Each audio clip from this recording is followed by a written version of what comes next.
everyone. Welcome back to Save Your Game.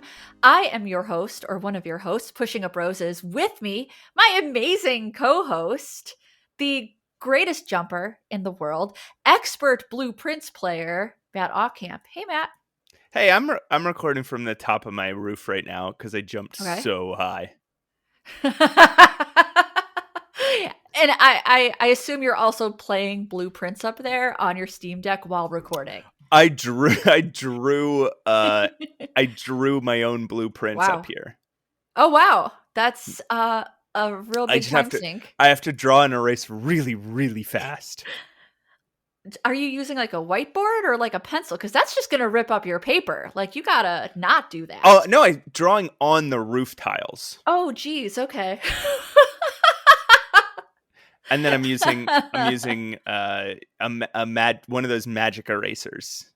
Oh yeah, those things are pretty good. I don't know how they work on roofs, but yeah, you'll have to report back on your hand-drawn blueprints thing. I've gone through 72 magic erasers, and I'm only 3 rooms in to blueprints. Is this why you needed money?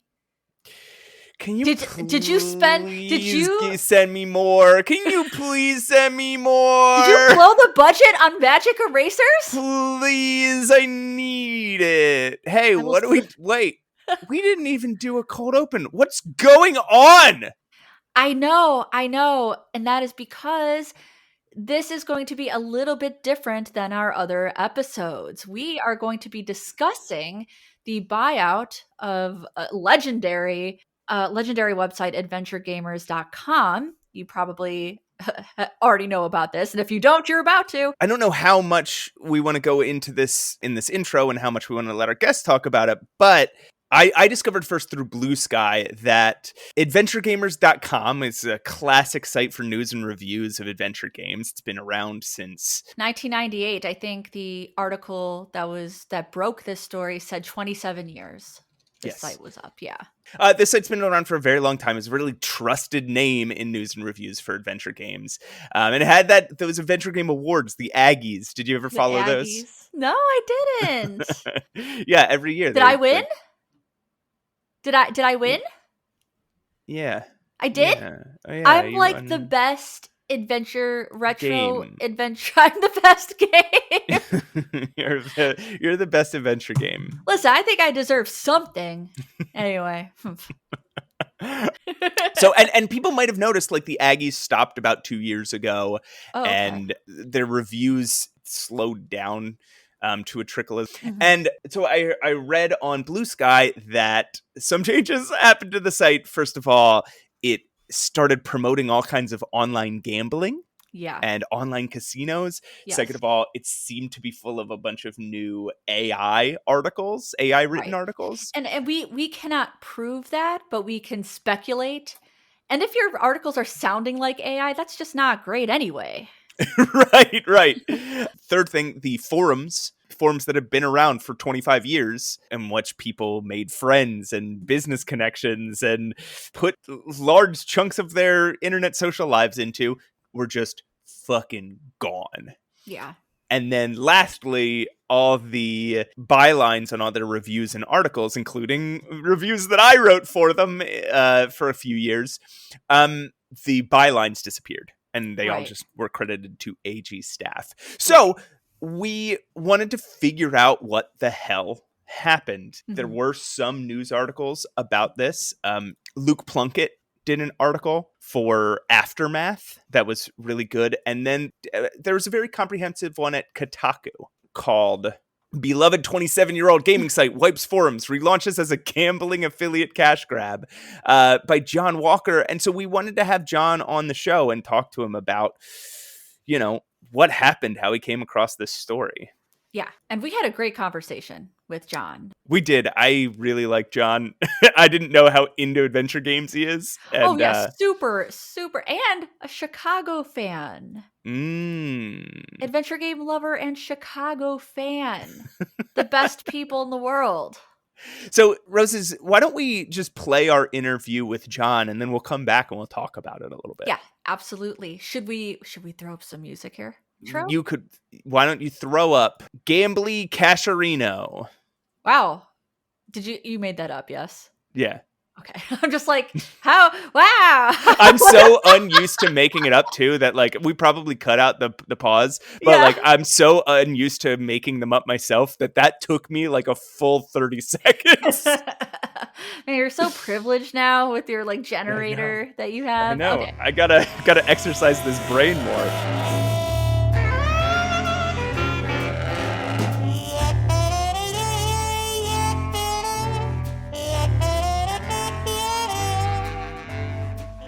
Joining us to help explain a little bit more of the context of this Adventure Gamers fiasco is freelance editor at Kotaku, who broke this story for Kotaku. It's John Walker. John, thanks for Hello. being here.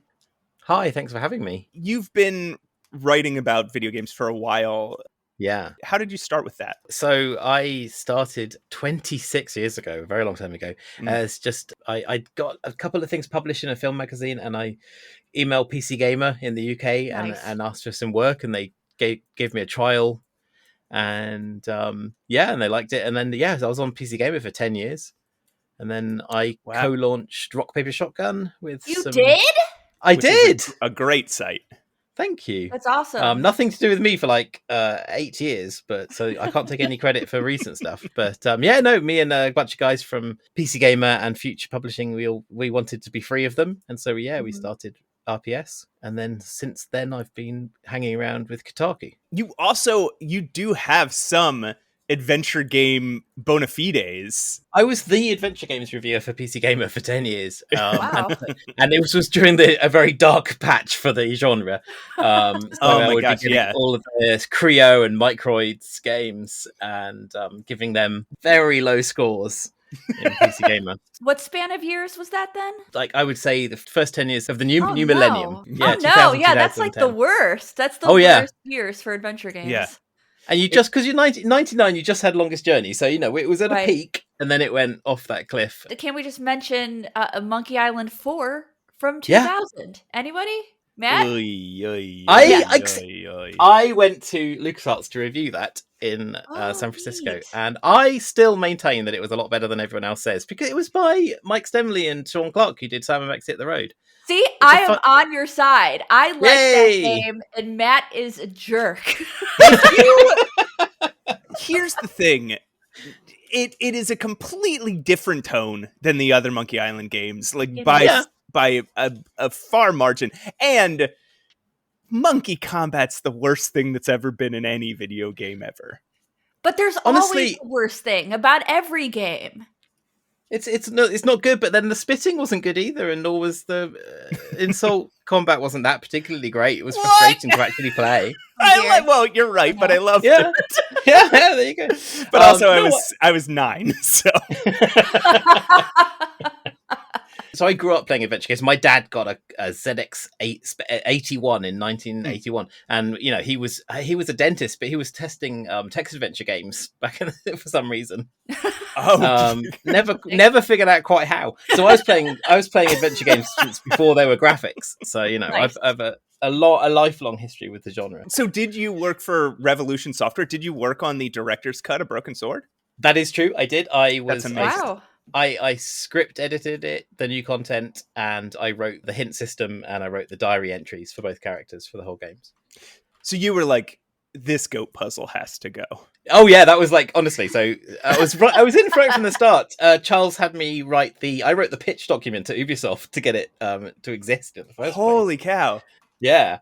So it was like I was like, the goat puzzle's gone from the start. I have to know, do you have an adventure game you're most fond of? I can't pick just one, but I would say I'm split between Day of the Tentacle and The Longest Journey. The Longest Journey, really? Okay, changed my life. I was 21 when I played that, and what that game has to say about imagination and our role as not the main character in real life is stunning. So, as a big adventure game fan, when did you first become aware of or start following Adventure Gamers, the website? I would say it would have been that PC Gamer era, those early 2000s. And specifically, I mean, I was aware it existed, but it was specifically, there was a game that came out. I can never remember what the game is called, but there was a game that came out and it was awful. And I gave it like 40-something% in PC Gamer. Oof. And then there's people on the Adventure Gamers forum were complaining about my review, which it turned out mostly to be the developer of the game. Oh, yeah, no. yeah. And so me and another guy called Richard Cobbett, who was also a freelancer for PC Gamer, Richard, who is now... Yeah, Richard, he works with Wadgedeye now, doing his vampire game. And he and I we basically we just invaded the forum for about 3 days. It was, I think it was their longest ever thread, and it went down in legend as the two of us just absolutely... Okay, so this is what I said. I said of this post of Just Adventure and Adventure Gamers, it's a heroin addicts reviewing heroin. Oh dear. That's my theory, right? These people are very, very, very addicted to this genre, and they don't care as long as they can get a hit. Something's being injected in their veins, so they just don't care what it is. Yeah. And so everything's a 5 out of 5 game when you don't care. And so this was my contention, and I caused all sorts of fuss. Well done. I think that's fair, and I think sometimes it still goes to extremes. Like, right, you get a 10 out of 10 where a game is really from outside the genre. It's like, it's a 7, maybe 8. Like, it's a fine adventure game, but it's not doing much. It's not saying much outside of the classics of the genre. Here's the other side of that coin, though. If you're adventure gamers, you're a volunteer-run site with people who passionately love these games, writing for other people who passionately love them. And so while it wasn't providing a service for me, in the sense that I wanted really good quality over and above a female cop with a German accent discovering that there's psychic powers behind the latest murder, which is, I think, every game released in that decade.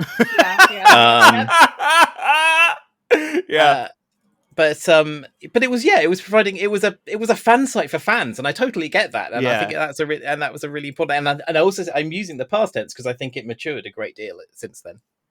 Right, because I think the what I was going to say, the other side of that also is just this idea of, if you're super into it, you're going to nitpick things that other people aren't going to care as much about, right? So you might give a game 2 out of 10 because there's a puzzle that's too easy or something. So I think it could go both ways. Do you remember, oh my gosh, I wish I could remember the name of the site. There was an old video game site. It was huge at the time and it died away. There was a journalist on there called Bob something, and he used to review every adventure game by writing, someone like me who's an expert will find this game easy, but novices will really struggle. He wrote that in every review he wrote.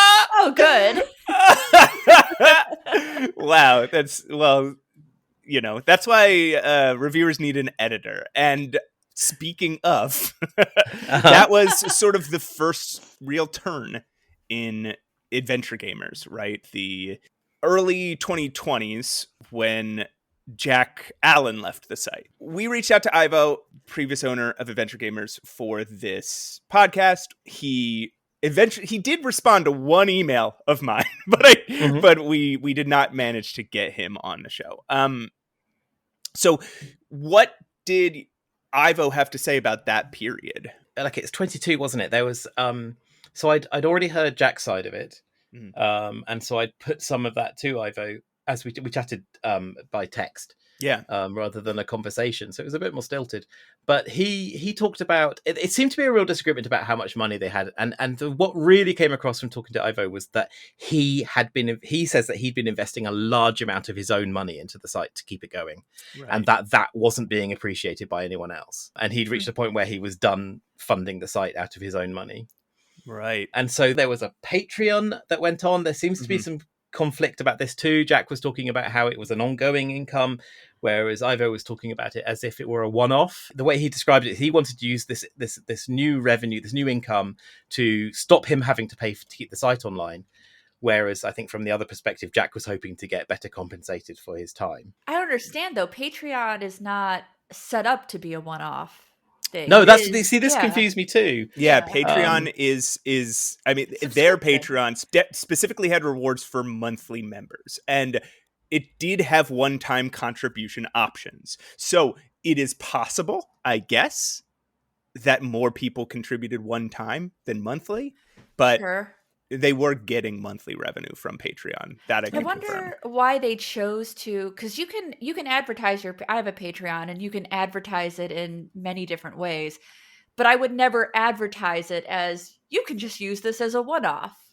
Like that Yeah. seems weird to It's, advertise it yeah. like that. So Ivo Especially- described it as a rare revenue windfall, which is hard to say out loud, and which would cover three. She said described as covering 3 months of operations, and he wanted to preserve that rather than paying out of his own money, which like sounds understandable from his perspective. Sure. Sure. That's where things started to fall apart. As you're understanding what occurred from there forward. Yeah. So as far as I can tell, Jack was expecting a pay rise, and in fact received less than he was expecting. Ivo sees it differently. He says Jack. I can just quote from what he said to me. He said Jack, understandably, given his significant contributions over the years, felt he deserved increased compensation. Right. And he says, while I sympathise with his position and did provide an additional payment that month, I felt we couldn't continue if there wasn't a mutual understanding of financial constraints. So it really does seem to come down to this sense that neither understood the financial situation of the other. And neither seemed to realise that both wanted money, understandably, for doing an enormous amount of work. Right. Yeah. And so, yeah, it seems that Jack stayed on and finished the month out, and then they just agreed to part ways. From Ivo's perspective, he continued running the site. He said that without having to pay Jack's wage, he was then able to remove advertising from the site, switch to occasional campaigns. And did that for a few years, and then it just seems like he ran out of steam. So I did look into this a little bit, and through snapshots on archive.org, it does appear as if advertising did decrease a little bit. There was a reduction in banner ads that eventually seemed to disappear entirely by 2025, and advertising seemed relegated to spots you could buy through their Patreon to advertise a game and have a link to click through to wishlist on Steam. Based on the most current snapshot I could find about their Patreon, the last it was captured, which was 2024, they had 110 members, only 71 paid members, and they were making about $550 a month. So take from that what you will, and let's get back to John. Yeah, he told me that he was exploring options. He volunteered this name, which is fantastic, but he apparently spoke to PC Games N as an option. That obviously didn't happen. I think that would have been quite positive for the site if that had happened. Yeah. And then he listed it on acquire.com for a while, but didn't seem to get any takers. Acquired.com is this, it seems to be this kind of highbrow site where you can list businesses for sale. There's no pricing. There's no, it's not like a shop. It seems to be just sort of, is there interest in purchasing out this company? And you can contact and get in touch. And he eventually said that wasn't, he briefly listed it there, took it offline to reflect further, he said. Huh, okay. Right. So what's your understanding then of how he came to... You discovered that the site eventually was sold to Clickout Media. Yes, I find it fascinating that they're hiding who they are. Yeah. Or not bothering to let anyone know, if not hiding. Seems very strange not to just pop yourself in the copyright at the bottom of the site. Absolutely. They removed their contact page. They are also... They've anonymized all their information on like any of the domain ownership websites. Wow. As well. Very odd. It's very odd. It's just odd, right? Yeah. Yeah. Is that legal? Can you just not have a contact page on your website? Absolutely. No, I think you could definitely run sites anonymously and so on. Yeah, but yeah. It's very odd to leave up the contact page and leave the words saying how to contact you, but then just remove all the links. That's just odd. Yeah. It's lazy. It's lazy is what it is. But then if you look at the site, it hasn't been updated in terms of anything other than gambling ads since the beginning of June. So, and like the ads appear to be AI generated, as far as I can tell. It's sad. It's sad. It's a sad time. So what is your understanding, John, of who Ivo thought he was selling to?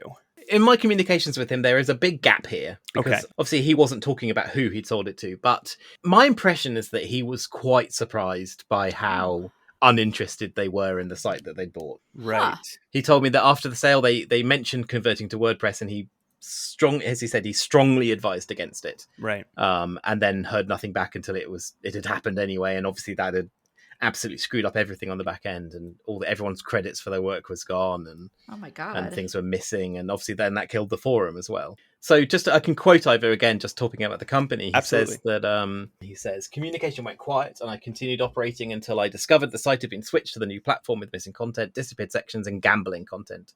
I originally learned the company was primarily SEO focused, acquiring sites much larger than ours. I had anticipated they might use it for occasional guest posts or content tied to other properties, leveraging the site's established reputation and link authority while maintaining the original operation. Now it's become clear our expectations for the site's future were quite different. He said, in hindsight, I should have done more thorough due diligence on their other properties and long-term strategy. Right. And then just expresses regret about what's happened. How do you interpret that? Granted, as a journalist, I know you have to retain some objectivity here, but in your interpretation... I think if it were me... I sold a website. I sold Rock, Paper, Shotgun, and, you know, along with my colleagues. But we did a lot. You know, we sold it to a company that we knew and trusted and had lots of experience and work with, and... It turns out that site then sold itself to one of the most evil corporations in the world, and that's a shame. But that was long after. That was afterward. Right. So you know, I've received the bitter end of this too. But I can imagine if I'm burned out on this thing, and it's just a time and a money sink, and I just want out, and these people are willing to pay. I can sympathise with that. Yeah. Right. I think I can as well, but I think. It would be hard, even if I were bleeding money, I think it would be hard to risk losing something I've put, 8 years into? 10 years? Yeah, he said he's genuinely sad to see something he'd poured a decade of his life into transform so drastically. So I think there's a genuine sense of just a sadness and regret. You know, he'd put a lot of his time and money into this thing, and it's, I don't know. I'm interested in your perspective. Was the site still useful? Was it, or had Hotspot entirely replaced its purpose by that point?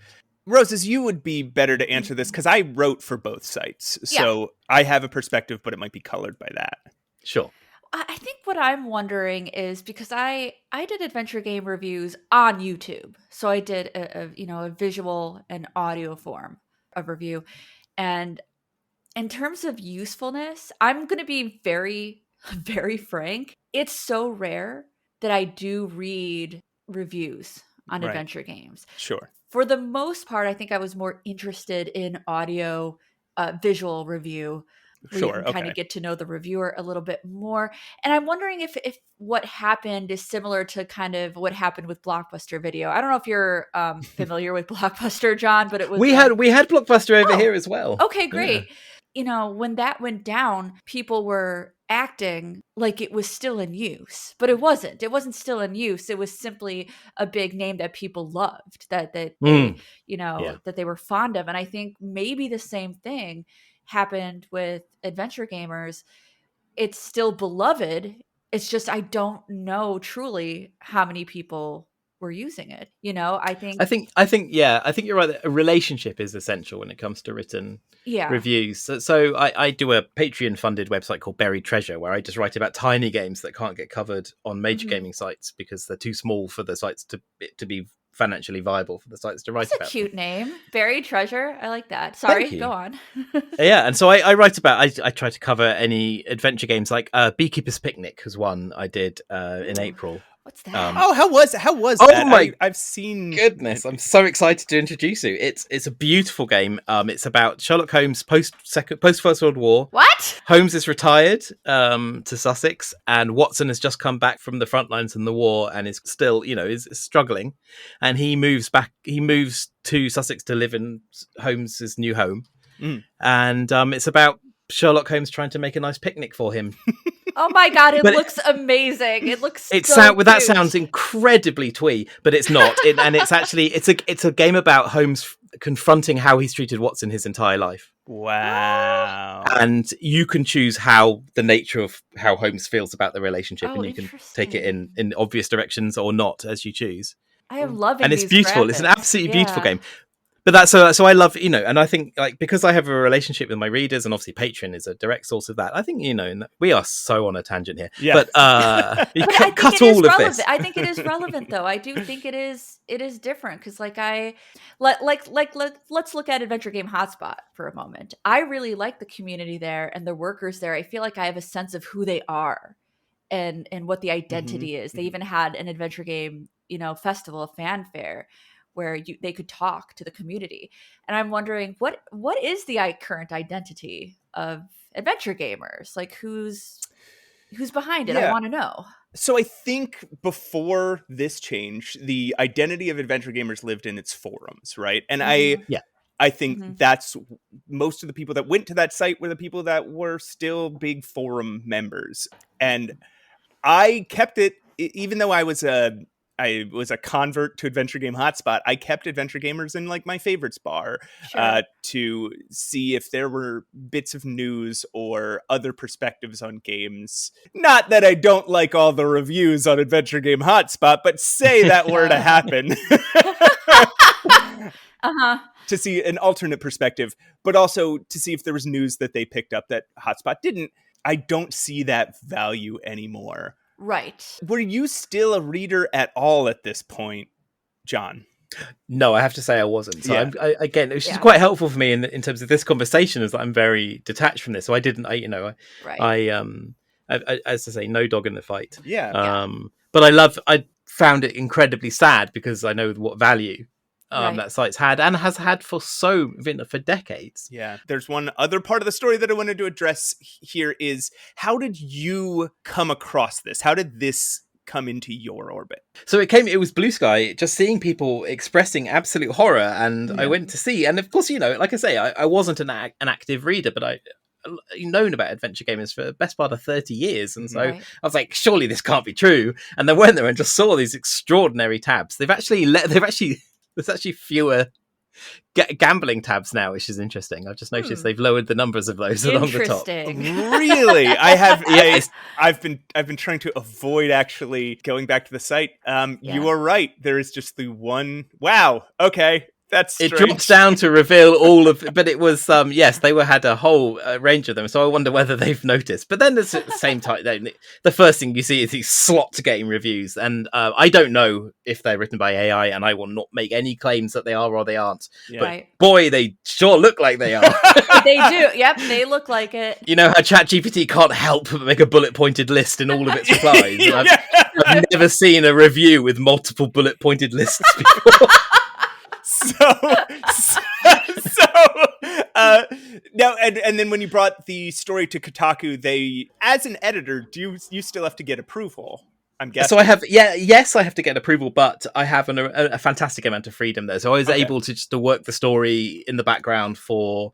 It took me it's just a week and a half, but just trying to get answers and reaching out until I found ways to connect with people, and then got responses back, and it had enough just to put together a dialogue. I like to try to I love any story which is about a falling out, because in my head there's like this idyllic version of the story where they're friends again by the end.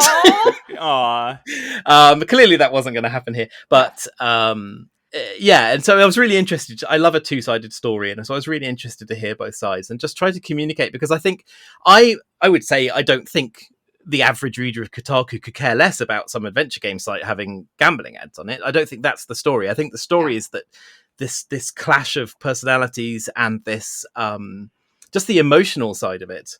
Yeah. I think is fascinating, and I hope that there's some catharsis for both sides in the sense that both were complimentary about each other, and I hope those words were heard, and I think that would be really nice. Yeah.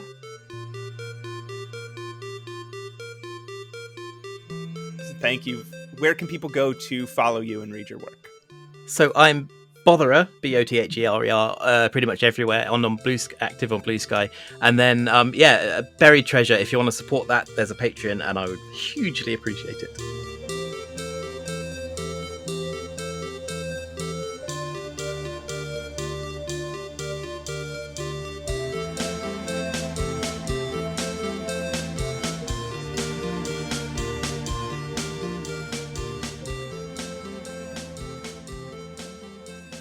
So, Roses, That was our interview with John Walker, guest editor at Kotaku, a freelance journalist. How are you feeling about the story? I'm feeling like it's a very sad story, first of all, but I also think that I think John provided a good perspective of there are two stories here. There is the story of the person who sold the site, Mm-hmm. and it does sound, and a lot of people are kind of coming down hard on the previous owner, Evo, but it does really sound like they didn't really know what these circumstances were going to be. Yeah. I'm glad that John said that Evo does have a lot of regrets for this, and I very much, I deeply empathize, and I think this is important. Like, obviously, don't go to the site. Those are the bad guys. I do deeply empathize with being not having money to fund something and being in a tough position. And at the end of the day, we all are just trying to survive and be able to pay for to live for our lives. Well, like you said, Evo was losing money on the site, right? So while it's a bummer like that this site died, right? It almost makes me think that I'm sure he entered it with the best of intentions, but maybe Evo wasn't. And by the way, a couple things. We've been calling him Evo and we call him Ivo at different points of this episode. I don't know which one it is.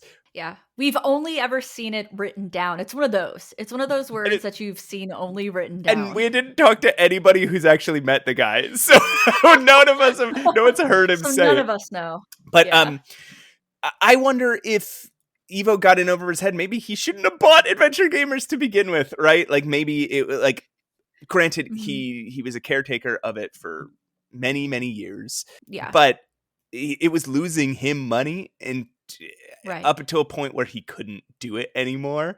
And then, you know, and then I don't necessarily know that he knew who he was selling it to. Right. I did reach out to Evo a couple times to see if we could get him on the show.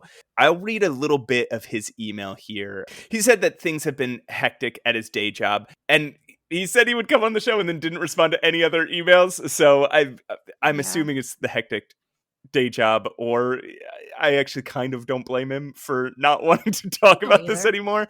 But I don't either. He says he's extremely frustrated by the direction the company has taken the site, and he feels fooled. The original person he sold the site to didn't make it clear which company was behind it. He was UK. The company ended up being in Malta. Until I had sold it and they had paid, he says. Yes. And we're going to talk more about that later, more about like intention and business and SEO and things like that. And I think that will really bring to light how easy it is to fall into a bad decision like this. You know what? I just had a thought.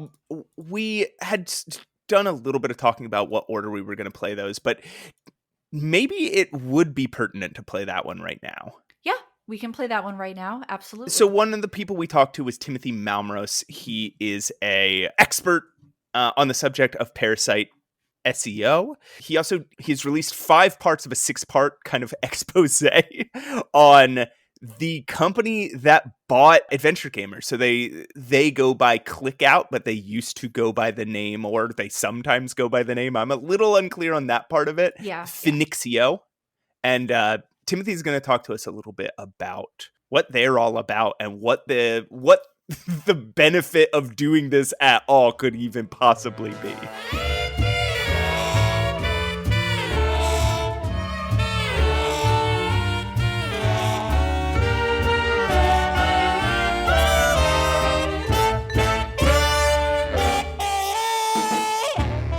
This time we've got with us an expert on something that we know very little about. SEO expert and journalist, Timothy Malmros. Timothy, thank you for being here.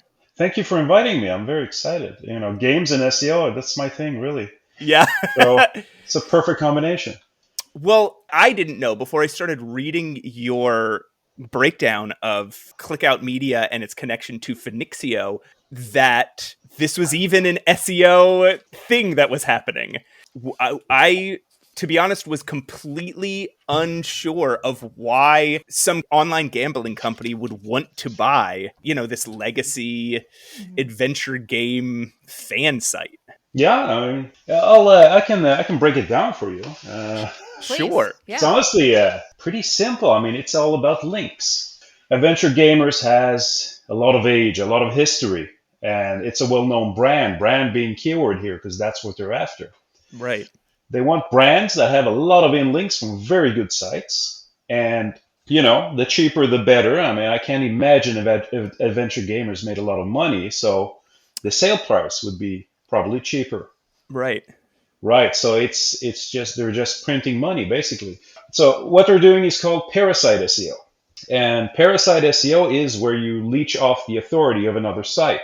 So if you took the New York Times.com and just did /casino, regardless of what you write there, as long as you have the keyword casino, you would rank for casino because it's such a powerful site and it has so Right. much trust. So that's what they're trying to do with Adventure Gamers.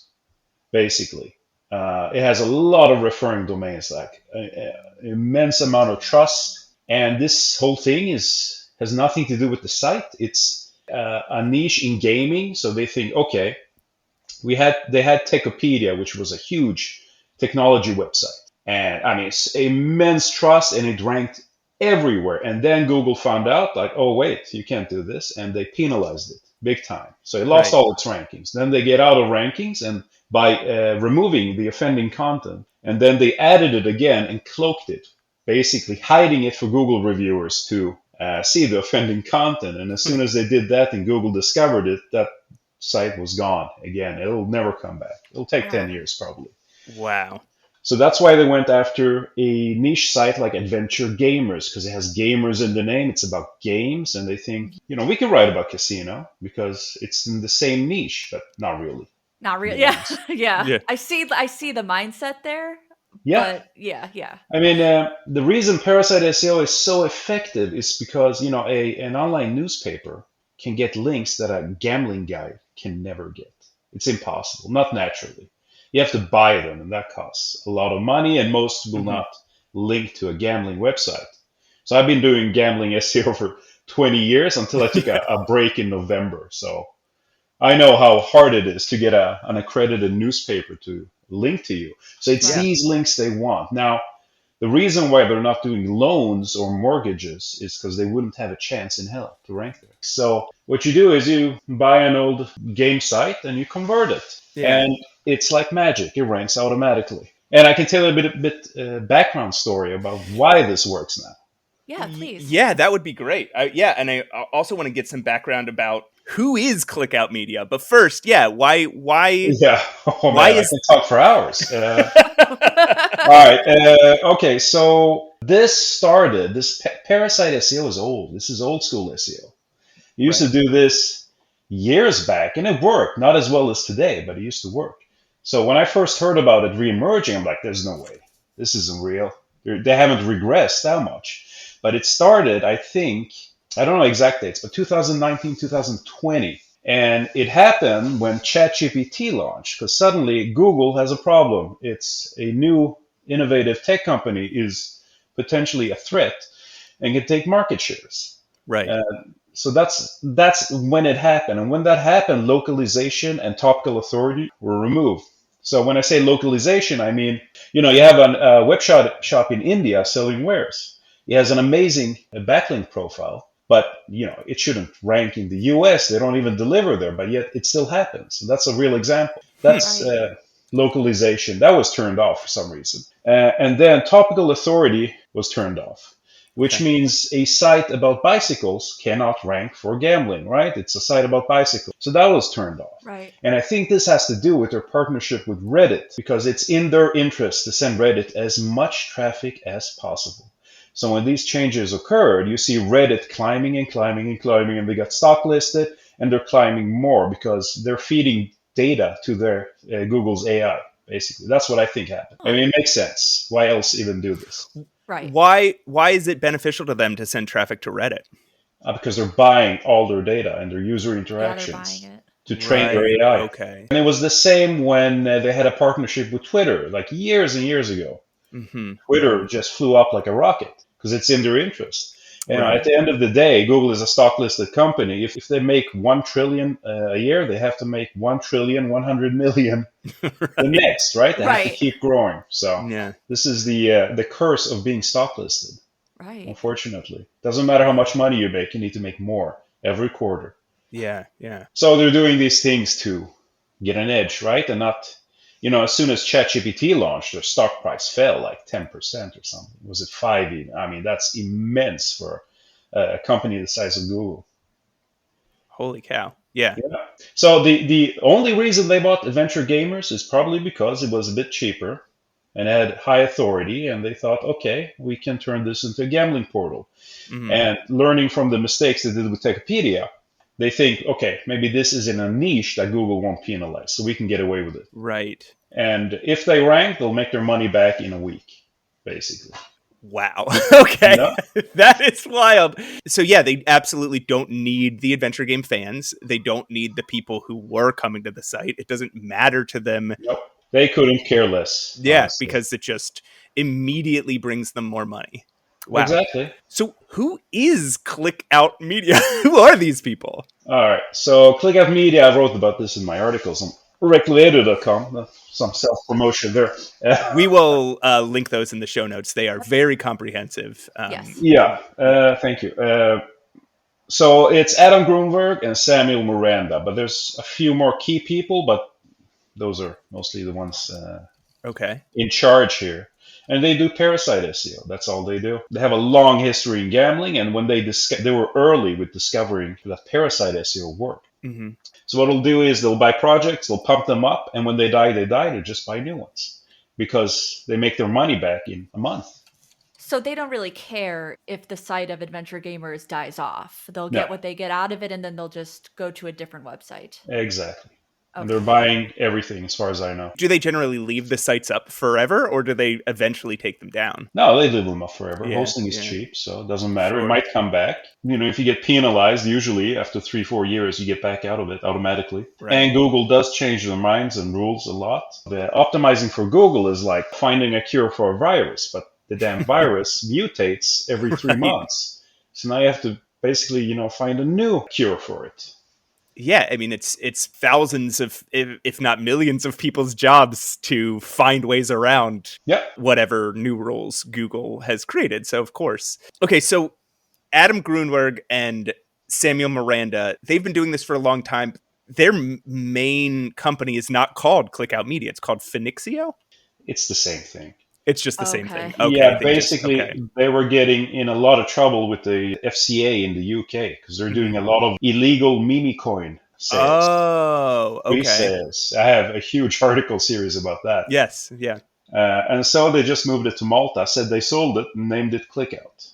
But it's the same owners, it's the same Right. people behind, and It's just kind of like a name rebrand, just to avoid bad press. yeah, Kind of could like also how be. Xfinity named themselves Xfinity after Comcast was like, no one liked Comcast, so they renamed. No, it's not about renaming; it's about escaping the authorities. So they, Oh my God. Okay. because they're potentially facing a lot of prison time, and if you can just sell it to yourself, problem solved. Odd. These guys get it, like, it's not just video games, right? Like, they've been purchasing up just a variety of sites. Like, they just want as many sites as possible. No, they want high authority sites, but yeah, Okay. as many as possible. They're basically competing against themselves in the rankings. So they started with tech blog sites. They had, Mm-hmm. business to community, read write, Techopedia, and then they all get penalized. Yeah. No saving them for now, anyway. So they started looking into, okay, what's a niche that has, high authority backlinks? And, it's got to be gaming, right? If they could buy Kotaku, they would. Sure. Yeah. Yeah. And they run these, online gambling sites, or they have deals with them? Like, Both. yeah, They- okay. So they have, Clickout Media has all sorts of employees listed, and they have a contact page on their website. I've reached out to them several times about this. They have not responded at all. Well, okay. On LinkedIn, a man named Jonathan, who probably doesn't exist, I'm guessing, reached out and told me to go through their contact page. But yeah, nothing. Heard nothing from them. Yeah, I don't No, think they're it's gonna not in their talk to us. interest. Yeah. Yeah. I mean, if anything, they're gaining on this negative feedback because, Kotaku wrote about them. That's a mention, right? Right. That helps their link profile. It helps their link profile because people will go to the site after reading Kotaku, or it helps their link profile just because. Just because. I mean, even if Kotaku doesn't link, they mention the brand name. And that's, I believe, a ranking factor for AI overlays or whatever Google calls it now. The AI stuff. So they go by brand mentions. ChatGPT does, pretty sure. Interesting. Okay, so this is such a complicated little web of things that just our little, niche video gaming community just kind of got yanked into. Yeah. There's so much of this that I don't think we are going to grasp, but I think it's at least clear who Clickout Media is and why they would want. Can I give you another example, actually? Yeah, please. All right. So, I told you about how Google removed localization and topical authority. So, a good example, I think, is let's say you have an election. You want to be mayor of some small little town, wherever, 10,000 inhabitants. Mm-hmm. But now anyone can vote, and every vote makes your case stronger. So, by default, you're going to win this election because you get everyone to vote. Yeah. And, links are the same way. It's a vote up. There are bad links and good links, but in general, a New York Times vote or link would be worth 10 times or 100 times more than, somebody's blog link. Yeah. That's the best way I think I can explain it. I have a question. I don't know if there's an answer to it or not, but when websites are sold like that, the person who sold it, would they know what kind of website they were selling to? Like, No, would they know probably that it not. was? They wouldn't start by saying, oh, by the way, we're deleting the forums, turning it all into WordPress, and just adding tons of illegal gambling to it. Right. Hope you don't mind. No, So they don't need to. They don't need to disclose that stuff. No, all you need to. How much do you need to disclose when you're selling your car? Does it work? Yeah. Okay. Have a look. True. Right. Yeah. It's a dick move, but yeah, no, I totally. Also, totally I killed 3 people in it before. I don't know if you have to disclose that in the US or not. Right. Yeah. Well, I ask because a lot of people are upset, at understand Evo, because they assumed that he knew exactly the details and who he was selling this to. No, because they try. Unless he found my articles, they basically snuff out any bad PR on them with lawyer threats and stuff. So I don't think he could have known. For all he knew was, okay, he's getting out of it, he's getting paid, and they're going to continue the community. Yeah. But you'd have to ask him. Yeah, for sure. But in no way did he know they would delete the forum and turn it into a gambling portal. So yeah. So have you spoken to anybody who has I want to say accidentally, that's a weird word to choose, but who has sold their sites to Clickout or Finixio unknowingly? Unknowingly, no. No, they always knew it was Clickout or Finixio. Okay. But have you spoken to somebody who went through something similar to what Evo Teal did, where how do those transactions go down? Like how do they earn the trust of that person? Money talks. Money. Money. Yeah. The number must have been right, Yeah, that's fair. But how much could AdventureGamers have earned, really? And if they offer 10 times that, which to them is peanuts, and they know they're going to make it back in a month.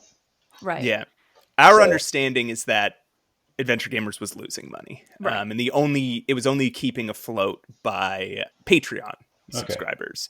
So I guess I imagine it wouldn't have taken a lot of money, but Evo Teal is obviously very upset that a decade of work that he put in is now gone. Yeah. So my guess is it either was a substantial sum or there had to have been conversations in which he believed these people were going to be caretakers of what was there. So yeah, probably. Unless it's stated in the contract, they have to keep the community alive. They don't have to.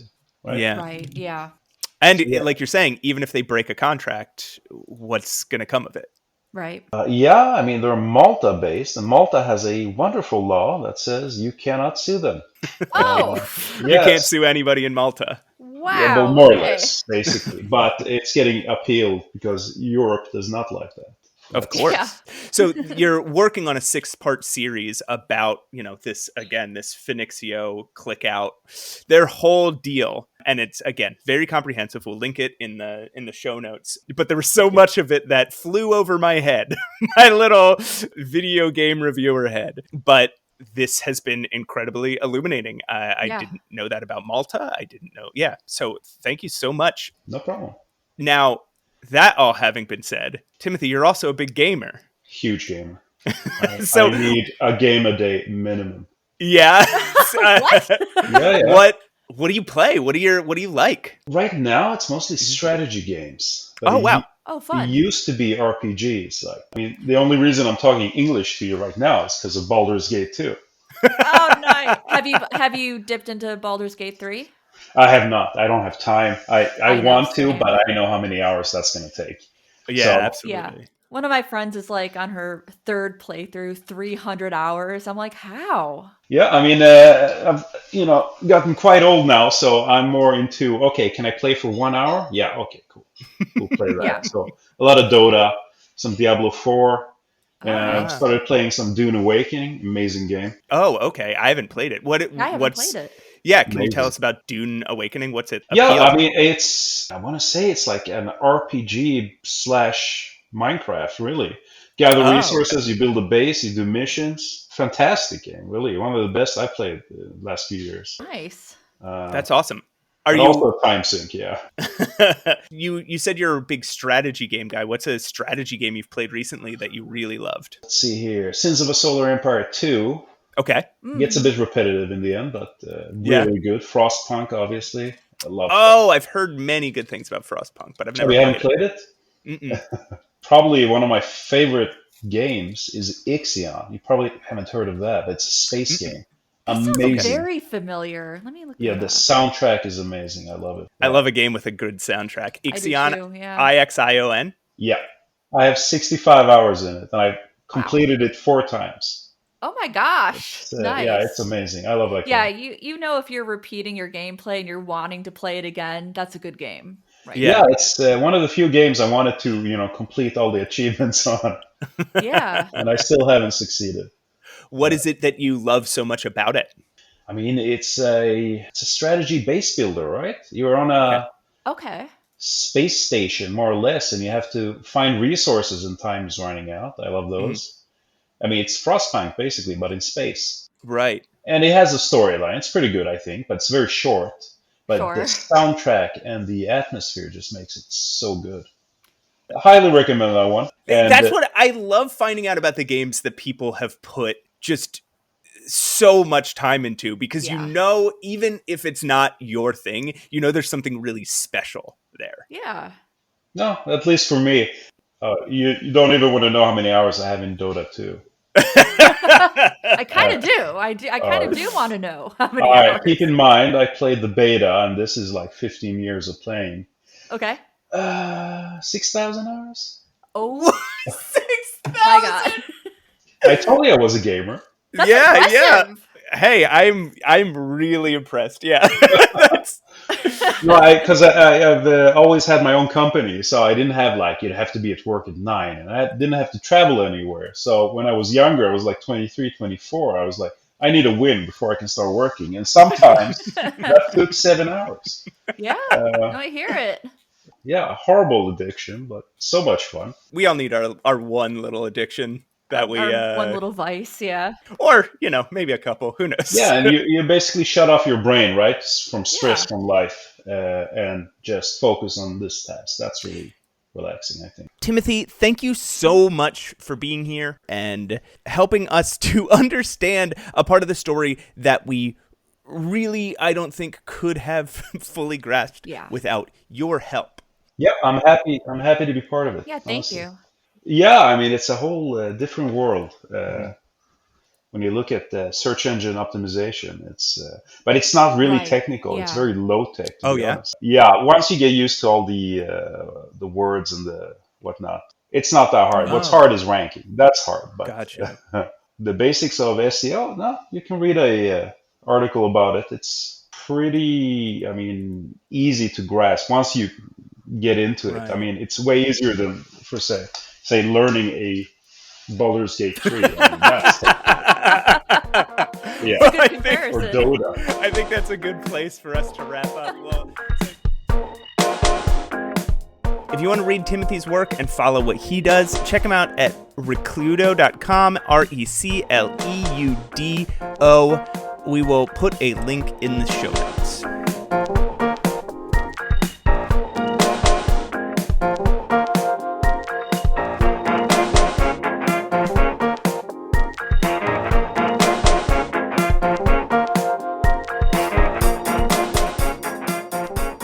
So that was our interview with Timothy. This interview was very enlightening to me. And one of the most important things I wanted to ask was, would Evo know? Because he's getting a lot of criticism. And I want to be fair and empathetic with people. Because, again, at the end of the day, we're just trying to survive. I think empathy is very important. Yeah. So I wanted to know if he would know. And Timothy had said something that I think makes a lot of sense, and I think will speak to a lot of us, is that who you're selling something to in business, they don't have to tell you who they are. Yeah. Like the buyer doesn't have to tell, like when you sell something on like Facebook Marketplace, are you vetting the buyer? They could be a bad person. They could use what they bought for something terrible, but you probably are not going to know about that. And I do not think that Evo knew all of the intention, especially if he felt fooled. Yeah. I don't think he knew what they were. I mean, if they're a parasite, what is it? Parasite SEO company? SEO company. And that's, I mean, so I'm not going to tell you, you know? one thing that he breaks down when he in his exploration of Phoenixio is that there's three levels to what they're doing, right? Like the first is this SEO optimization, right? They're trying to get to the top of every search, without get around Google's SEO filters. The next thing that they're looking for, sort of their mid funnel, he calls it, is people who are interested in these sites. They are trying to get people to click through to casino and gambling sites, and the bottom funnel is the actual money they make from their casinos and the meme coins that they I guess what sounds to me like pump and dump scams, right? Like you create a meme coin, you will own I'm going to get some of this. We probably should have asked him about this, but you hold back a certain share of those meme coins, or you sell them to you sell or give them to priority buyers and shareholders so that they look like they're doing really well. They look like they've sold a ton, and then your average consumer gets in and buys a ton. Then those people who started out with a bunch of those meme coins sell them right away. And then they make a ton of money, and then everybody else is left holding the bag. That's my understanding of it. Right. And that's kind of what these people are involved in. Yeah. And that's why I say, like, I would like, and this is not speaking to people's like interpersonal problems that they've had. Like we've spoken to Jack Allin, who worked alongside Evo for a while, and Jack is understandably frustrated, but I do have some empathy for Evo because it really does. Like I said, when a person buys something from you, they don't have to disclose their intentions. Yeah, I have some empathy for Evo, and I think we'll talk more about that maybe as we wrap up. I do want to talk about like what any of this means. What should we take away from fucking any of this, or is it just a weird tragedy? But or is there anything, or is this just the nature of business and domains and SEO and kind of where we're at, But I do think there's more to be said about Evo's time as the head of AdventureGamers. And I think, as you mentioned, another person we had on the show, Jack Allin, has a lot to say about that. I think Jack also has a lot to say about the importance of AdventureGamers and what was great about it, and and where a lot of that talent went, right? Like the people who made that site what it is are not gone. We are all still around. Yeah. We just are at different places now. Most of us at one specific place, but one very specific targeted place. Yes. So you want to talk to Jack Allin? Yeah, let's hear what Jack has to say.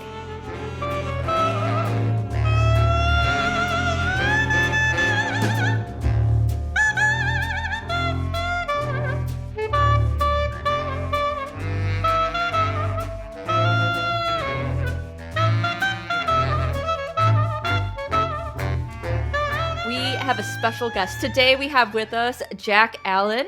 Jack, thank you so much for joining us. Oh, thanks for having me. And I assume when you say special, you have the air quotes around the special part? Never! No. I've never used air quotes in my entire life. Well, I meant sort of figuratively speaking air quotes. But anyway. Air quotes around the air quotes. Otherwise, I don't think I quite fit that description. But okay. No, you absolutely do. Pleasure to be here.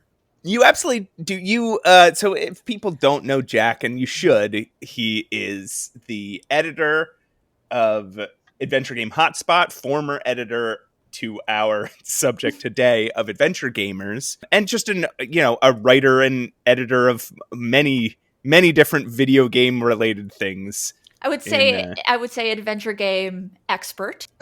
You've got to be by now, right? I mean, I'm not going to argue with you.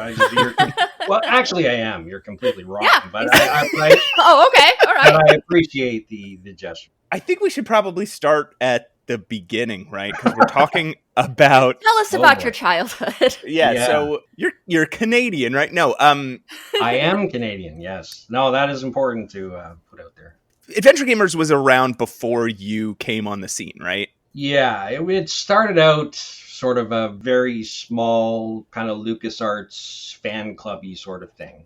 Mm-hmm. Survived like that for a little while, then kind of fell off the grid and kind of came back as sort of a fledgling version of what it ultimately became, which was more of all about adventure games and moving forward and stuff like that. So, and I came in, it was like 2004, I think. So just as a writer, I liked the direction they seemed to be going. I liked their presentation. And I thought, I could contribute to this.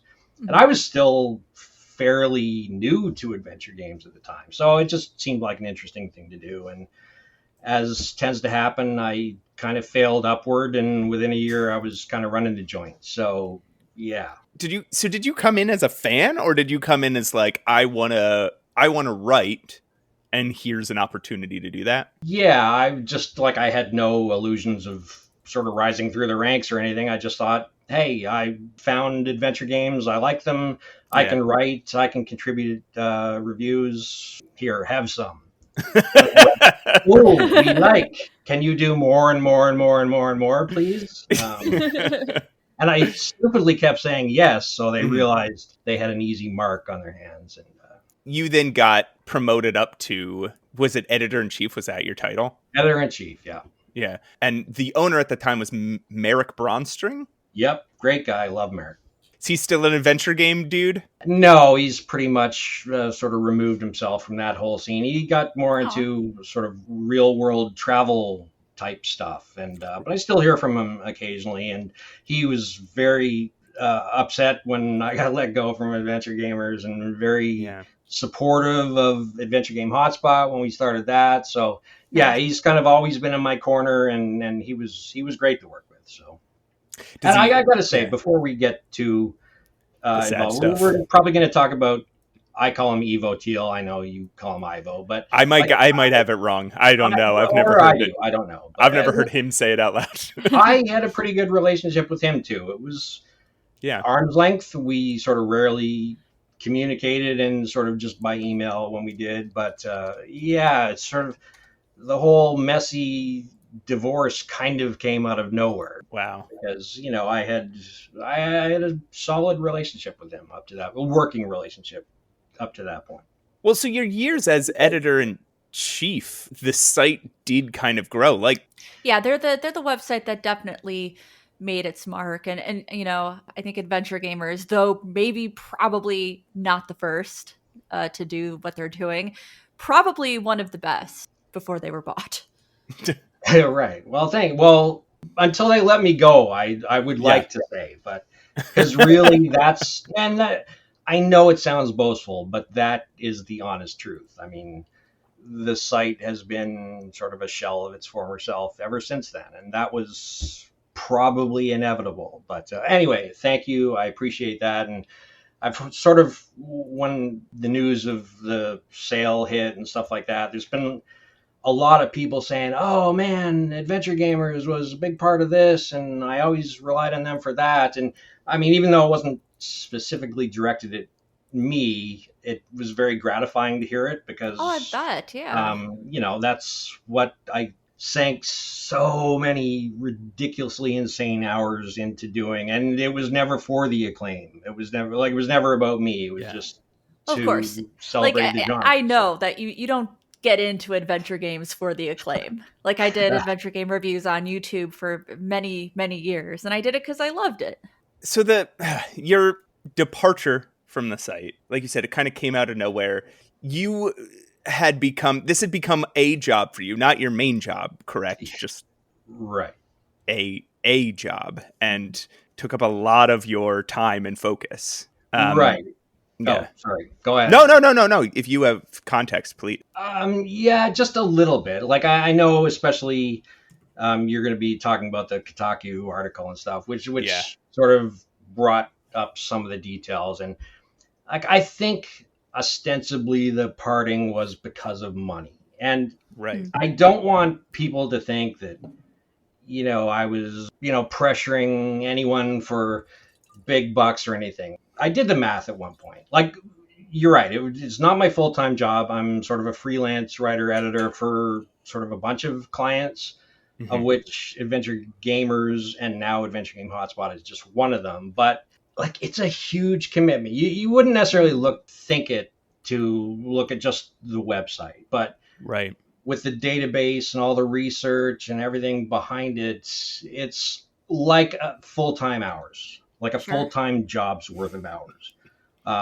And I did the math at one point, and it was like half of minimum wage that I was getting paid.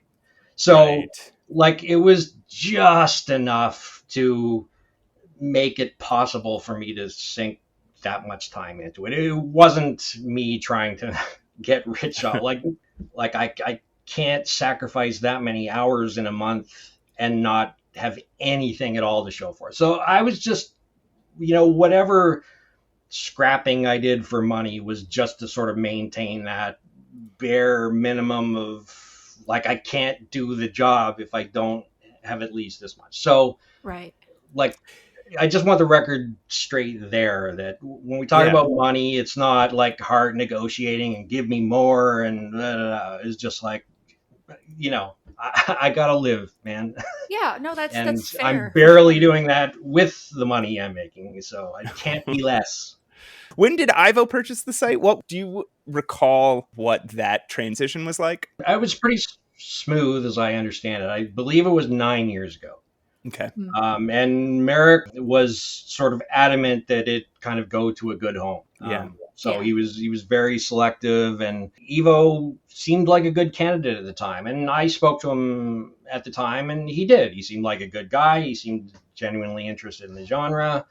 And he understood that it was a package deal, the site and me. Right. Which, again, was not to be pushy. It was just because the site wouldn't exist if I weren't putting the crazy hours into it that I did. This is not to take away anything from the writers whose work was utterly invaluable, but just to make things go needs a great deal of time and attention. So I was already good at it. By that time, the site had sort of exploded in size and reach and sort of was the premier adventure game website. So how do you feel like in that time between when Evo took over and you were, as you said, kind of forced out? How do you feel like the site changed in that time? In terms of content, it just kind of kept getting bigger and better. Sort of nothing stood in the way of that. Now, this was around the time when sort of online advertising sort of fell off a cliff and became worthless, and paper magazines were dying and online magazines were suffering and stuff. So that hit us too. So finances were an issue. So at some point, a few years after Evo bought the site, we did a Patreon and got, a fairly nice public support, monthly support that kept us going. And that really helped. And I guess over the years, people tend to drop out here and there, and gradually the amount goes down. And so at sort of early 2022, Evo kind of said to me, I can't pay you anymore. So we're in trouble. Right. So, okay, fair enough. So I said, before we make any far-reaching decisions here, let's do another Patreon drive, see where it goes. I spearheaded that under the assumption that we would keep providing the same kind of amount and quality of content. And the response was fantastic. Like, again, not big bucks at all, but, for a niche adventure game website, a very, very positive response.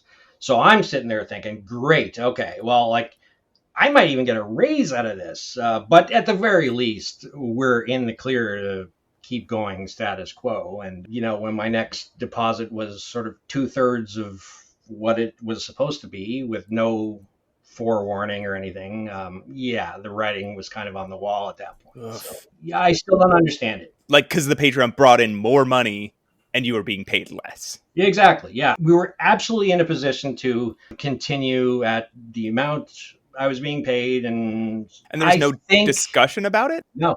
And so obviously I was upset, started writing them, and I just got like silence for weeks. Wow. And I think his reasoning was, it was so poorly explained. This is kind of speculation on my part, but I think he was just thinking ahead. And it's like, okay, yeah, our revenue is okay now, but it's going to start going down again. And before we get into that situation again, let's just rip the Band-Aid off now kind of thing. Which whatever, okay, it's flimsy, but it was just handled so badly and so disrespectfully. And, I don't know. I really don't know where his mind was at. And he didn't make much of an effort to explain it. I mean, considering you made a good amount on Patreon, were there other financial issues that the Patreon had to pick up slack for, and thus he was not able to ever be able to afford to pay you? No, I don't think so. Like, I was like, all of the staff outside of me was volunteer, and there are sort of normal website expenses, server costs, stuff like that. But no, there were no sort of extraneous expenses that I knew of that would have any impact on that, and certainly none that were conveyed to me. So anyway, it's after sort of a few kind of terse yet still polite emails. His last one was sort of, well, clearly we don't see eye to eye, and I have a different vision for the site for you, so clear out your locker and be gone by the end of the month, which was like 3 days. I'm paraphrasing, but right. By the end of the month, which was like 3 days away. I didn't fight it. I didn't argue. I didn't anything. I just, fine. All right. That's where we are. So that's that. Yeah, I remember that. I was writing for the site at the time. I remember it being incredibly shocking. And I remember just having sort of no idea of what to do then. I remember getting your email and you said, any contact you have from now on should be with Evo, and he'll be running the site. He'll be editing from now on. And I remember just thinking, like, should I leave? Should I keep doing this? I was tempted to do my Jerry Maguire moment, right? Like, I'm leaving. Who's with me? That wouldn't have been very responsible. Yeah, I didn't, when I left, obviously it was very sudden for me too. And I certainly didn't leave to start another website. I kind of had the rug pulled out from under me, and certainly wasn't immediately thinking of doing that. The thought was daunting enough when it did cross my mind a few months later. So he said he would let me announce my own departure, which I think he thought to sort of save face, like, hey, I wasn't fired, I'm leaving under my own terms kind of thing. But for like, I don't care about that. But I also didn't want to throw the site under the bus. I didn't want to make it mean and nasty. So I did. I just announced my departure and kind of hinted at some of the reasons, but made it sound kind of mutual. But in respect, it was mutual, because if he hadn't let me go and just said, well, the fact of the matter is this is all I can pay you, I probably would have had to have left anyway. So how we got there kind of didn't matter. So yeah, I bowed out, and like, it wasn't a bloodbath. It was very quiet, and I mean, I'm the only one that. Well, no, I was gonna say I'm the only one that suffered for it, but that is completely not true because it turned out to be kind of a good thing. You know, the saying one door closes, another opens kind of thing. That was certainly true for me. I was very fortunate to be exposed to a number of different projects, including writing for Fogtown, which is a project that I absolutely love. And we're still in the middle of writing that game. And of course, starting Adventure Game Hotspot with Joshua has been incredible. And that's led to all sorts of different things. So, like, I've sort of done really well, and I've been happy with the last 3 years kind of thing. But I was still mad a little bit. Yeah. But I also knew that Adventure Gamers was going to die. And again, that may sound boastful, but it's not. I knew it takes a certain kind of person to be that committed to a site day in, day out. That certain sort of person is an insane person. Dang it, I should have bought it. I'm an insane person. But, so I am that insane. So I not only left that same situation, I started a whole new one. But, oh boy, so, what is the matter with me? Going through my emails at that time. So that your departure email was on March 26th. You had been there since what year? How long had you been at Adventure Gamers? As a reviewer, I started in 2004. I was running it by 2005, I believe. Wow. Yeah. Wow. Jack used to send out these big, long lists of games that he had codes for or games that he wanted the site to review. And Evo sent them out for a couple weeks.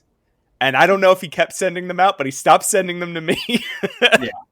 Yeah. No, I think he just, because it's a lot of work. It's not, Matt, my begging can get pretty pathetic when I then send those review. Somebody, please take this. Adventure Gamers lasted another almost 3 years. Mm-hmm. And over that time, I don't want to throw any reviewers under the bus. I think probably the people who are writing for that site are very passionate. Mm-hmm. They're probably very good writers.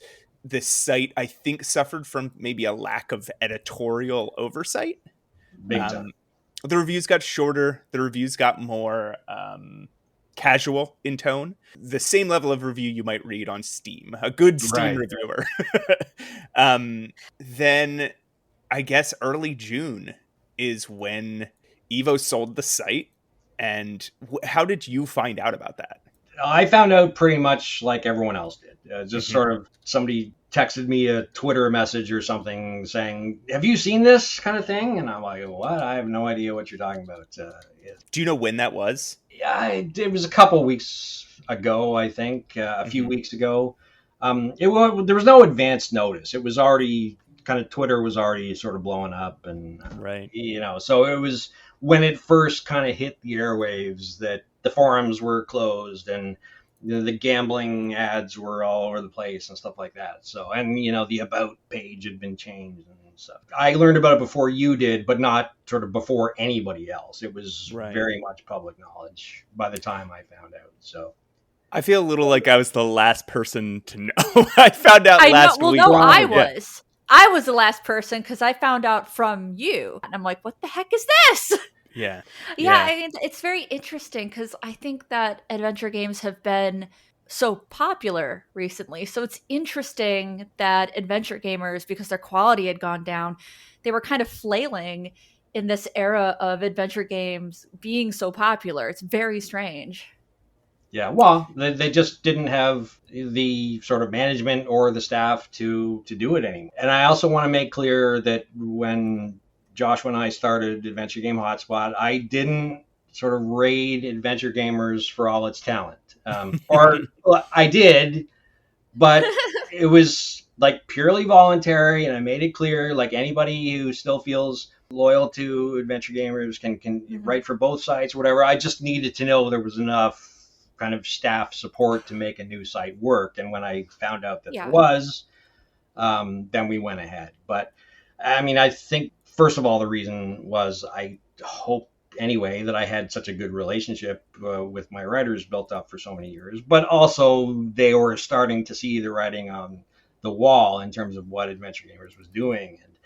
And like not just the reviews, but kind of all the news and stuff. The front page was completely redone, and it seemed like almost lab manufactured for clicks kind of thing, not for content anymore. It wasn't about being a positive contribution anymore. It was about, let's get some clicks. Oh, a new game is Steam Deck verified. Let's get a post up. It's like, come on, that's nothing. Really, from the day Adventure Game Hotspot opened, which was October of 2022, so really not that long after I left Adventure Gamers. Like, it's sort of a miraculously small amount of time to pull all that together. Like, we were, from that point on, Adventure Gamers 2.0. And as I perhaps not very kindly think of it, Adventure Gamers became Adventure Gamers 0.5. Like, it was no longer what Adventure Gamers used to be. We were, so.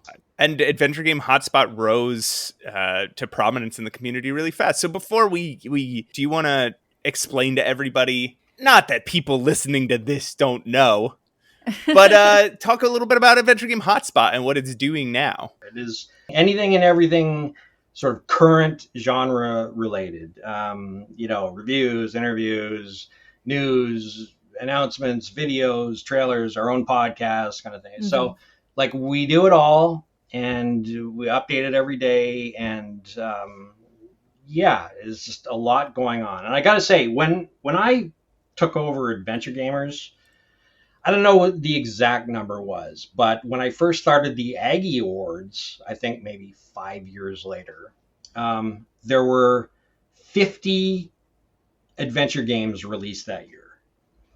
50. And now we're like 400, 500. Yeah. I was going to say like 50. Yeah. It's like, that's a lot for adventure games, but nothing compared to what we're seeing, right now. No, exactly. Like it's so much now. It's wild. That I've had to start sort of really curating like I can't cover everything because everything is another demand on my time. And it's not about me, but there's only so much of me to go around. So like there are literally dozens of sort of 1 hour horror games with a flashlight released every month now. And so, most of those get swept away and I just focus on the ones that sort of seem to stand out more. It's a lot. It's like it's a lot. I think it was over 400 games last year. So crazy to hear. It really is. Yeah. And we're not talking the big sort of LucasArts Sierra days, but there's a lot of interesting stuff. So, Yeah, and I mean, I think, let's be real. I think that indie games of any genre are certainly at the top right now. It is so rare that I buy a AAA game. I don't need to. Yeah. I've got all my games right here in the indie space, right here on Steam, and most of them are adventure games, which is wild to me. Because I remember when I was a kid, just looking for any adventure games, like in-store, online for download, it was tough. The pickings were slim. Right. Right.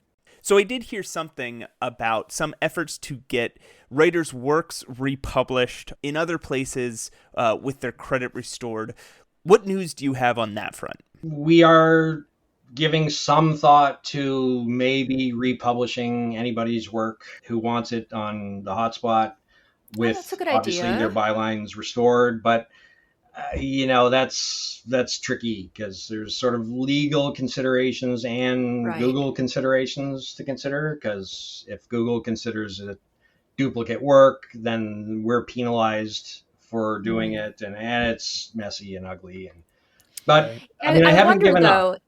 Is it duplicate work if Adventure Gamers has essentially erased the credit given to these writers. Well, right. It's And a if gray there's an area, actual person looking into the matter, I'm sure that's what they would come up with. But it probably isn't. It's all algorithm driven. And they're going to go, well, this content has been on this website for, so many years. And here's this Johnny come lately just posting the same thing.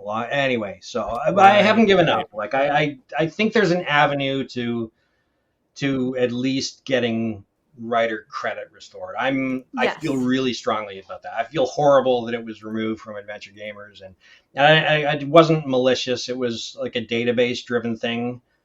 So they wiped out the user database, and then with it went all the author names. So okay. Or at least that's what I imagine it to be. Anyway, they were never sort of hard coded into the articles. It sort of drew from the database, and so that's what I imagine happened.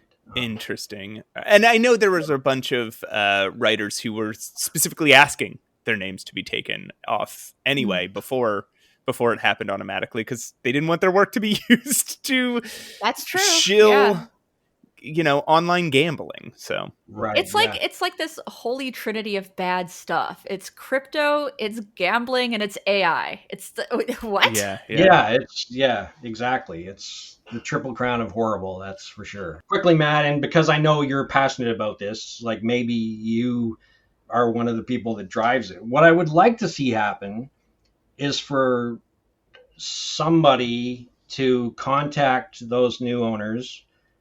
Click Out Media, I think you said correct. The name was Click Out Media, and sort of say either restore my bylines or you no longer have permission to carry my work.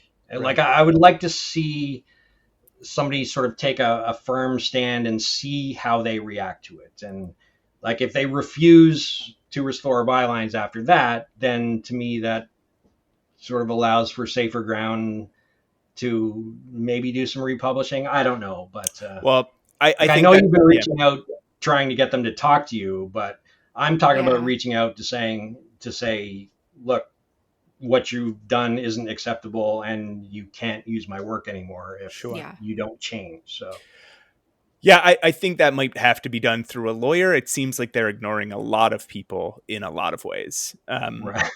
Yeah.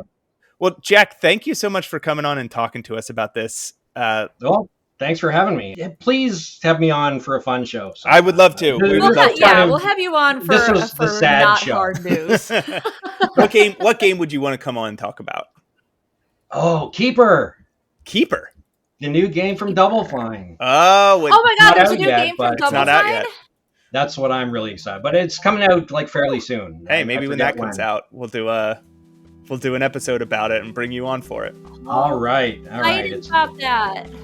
You didn't know about it? No, I don't know about anything ever.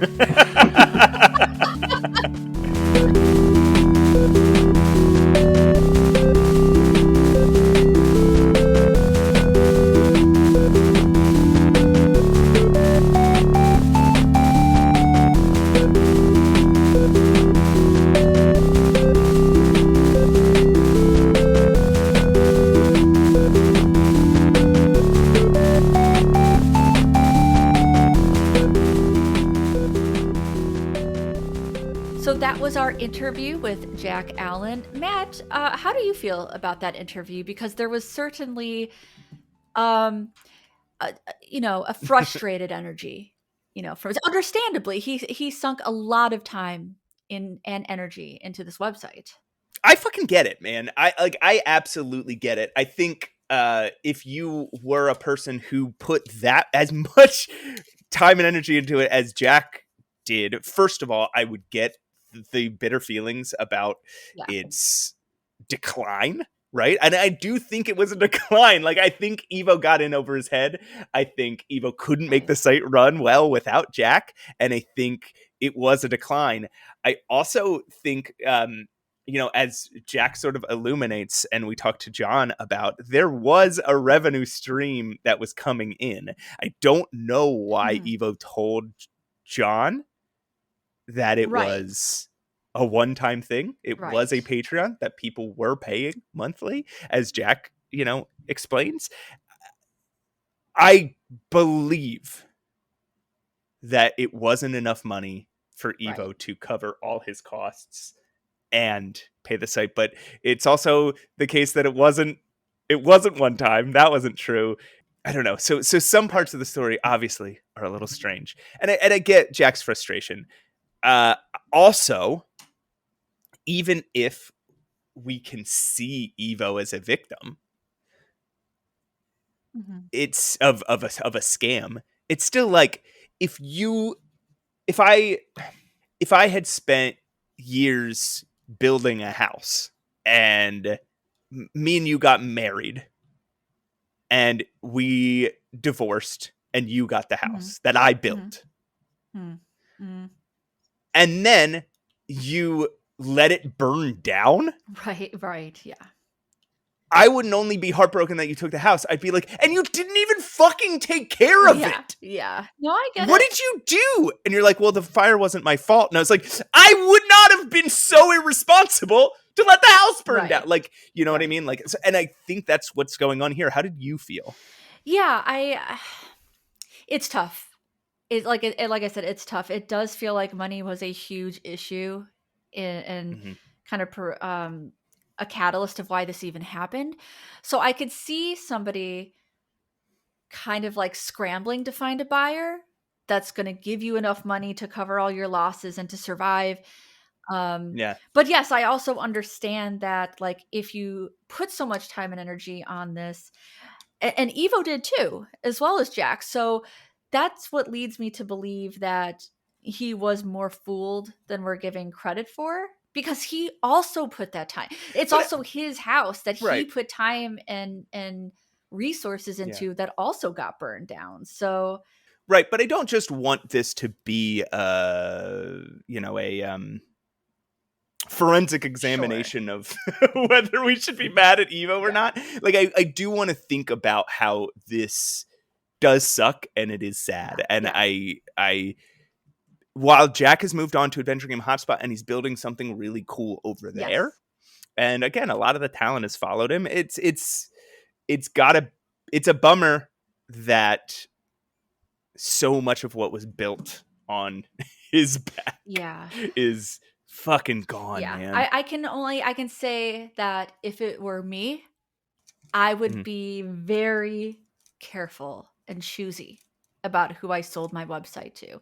I kind of look at it this way, right? Because I have a fairly large YouTube channel. Let's say I was going to sell, because some people do sell their channels. It does happen. What if who would I give my channel to? And you will see YouTubers sell to like a terrible conglomerate, and then all of their stuff, like all the content changes, and it's really wild. And so for myself, even if I was like kind of scrambling, I do feel that I would still be diligent about who I sold this to. But that I can only speak for my own intention, you know? Right. Yeah, I mean, I don't know. I'm glad we have another place to go to, but one of the things that sucks the worst here. So it sucks for Jack. It's rough for the writers, given that so much of this work was volunteer.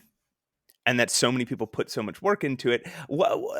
Another thing I wanted to do is I did want to hear from somebody who wrote for the site way longer than I did, who had way more invested socially and creatively in that site than I did, and somebody who was there from the beginning and saw it change when Jack joined, saw it change when Evo joined, saw it change in a horrible way very recently. And this is actually the person that I first learned about this from. I saw it on her Blue Sky page. So I emailed Emily Morganti and I asked if she would like to come on, who we've had some communication with. She sometimes helps. She does PR for Adventure Games. Oh yeah, I've had communications with Emily for a while now.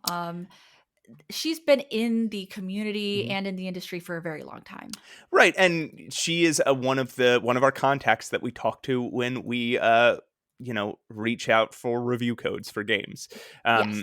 So she's a very knowledgeable person. She's been around for a long time. She was connected to Adventure Gamers since the very beginning, and we wanted her to kind of tell her story of this and then talk a little bit about how it affected her.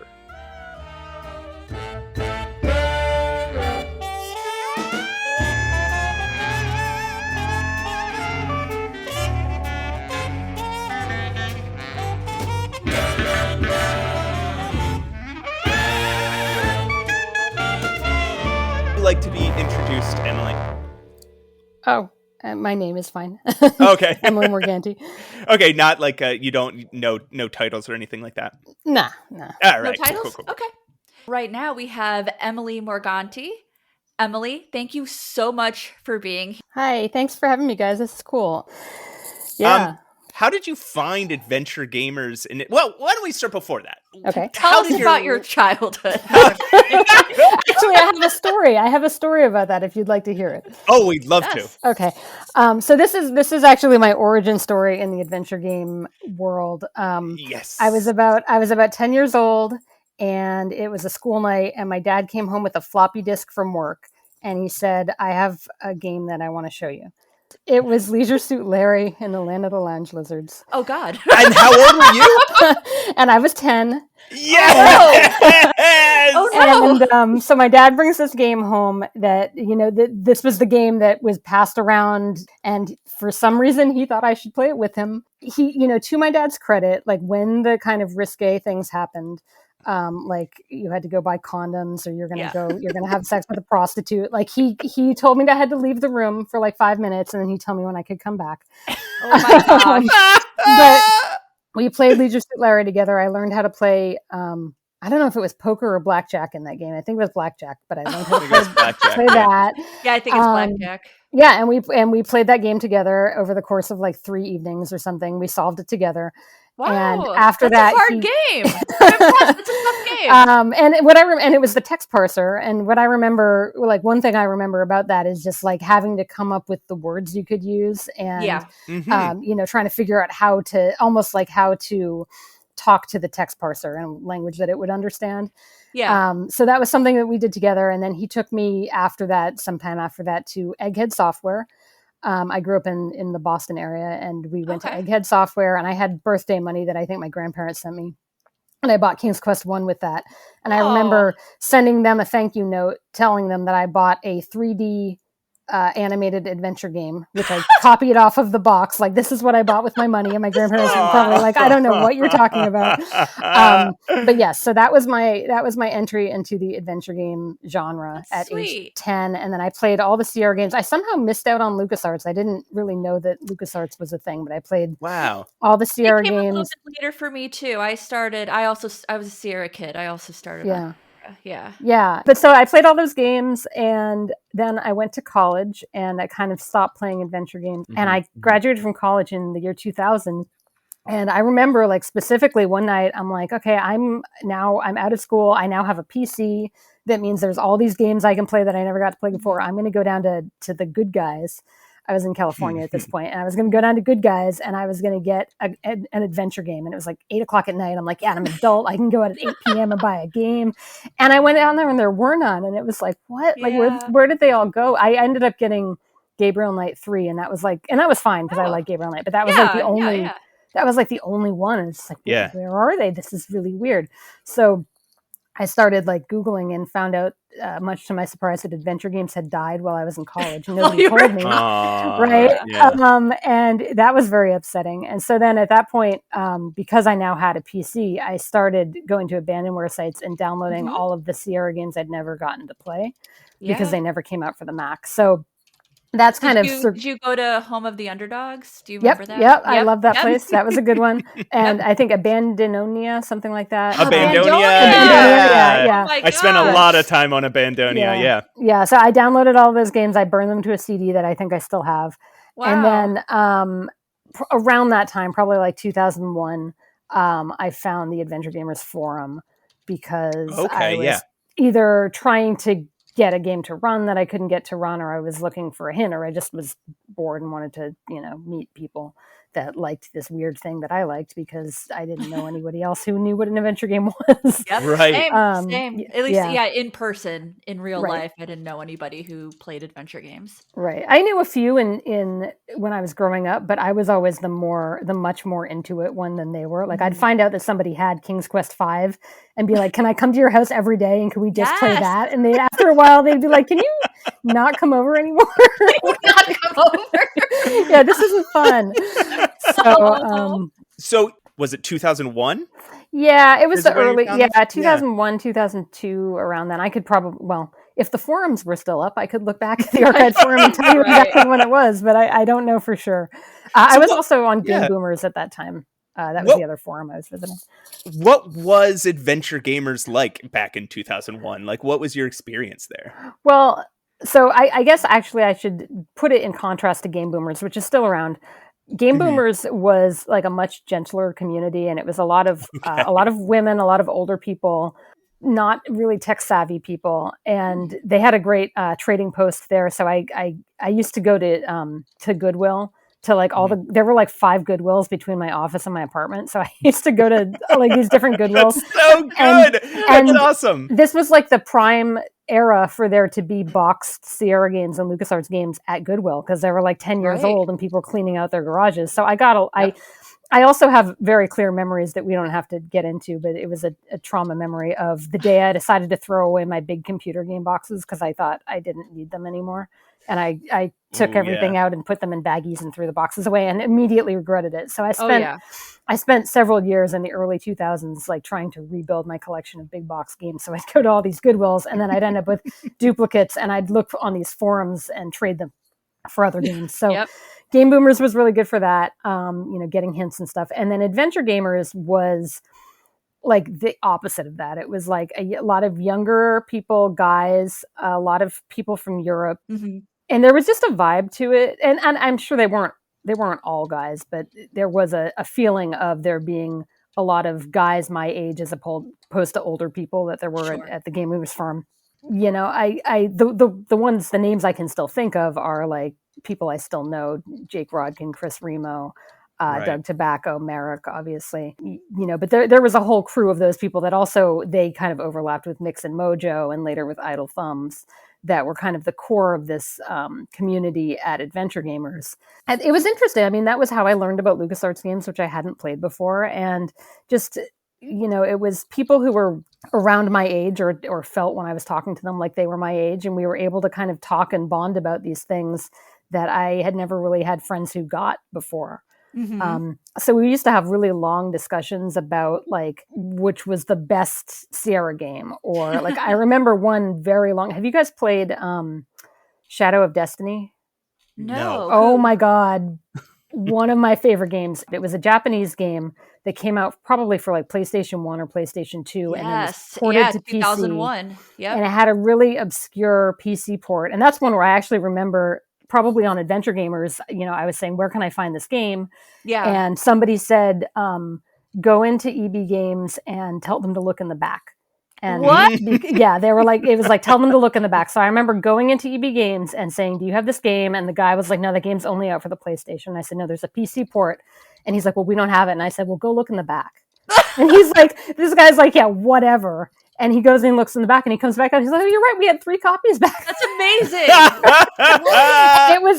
It was like this weird underground network of like how to find these games that like stores seem to not even want to try to sell. But that's a game where it's not a time travel game, but like a time loop game where you keep getting murdered and then you have to figure out how to prevent your own murder. So you'll get murdered and then you'll go back like 30 minutes and you have 30 minutes of game time to figure out how to prevent that from happening. And then you get murdered again. And there's, these kind of different branching paths and there's, I think 4 or 5 different endings.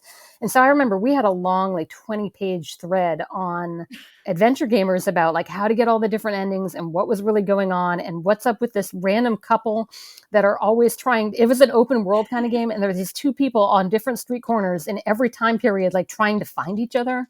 but you could never just like tell them. You could never be like, "Hey, your boyfriend's around the corner." Like it was so weird. Why couldn't you tell them? I think it was a metaphor for something.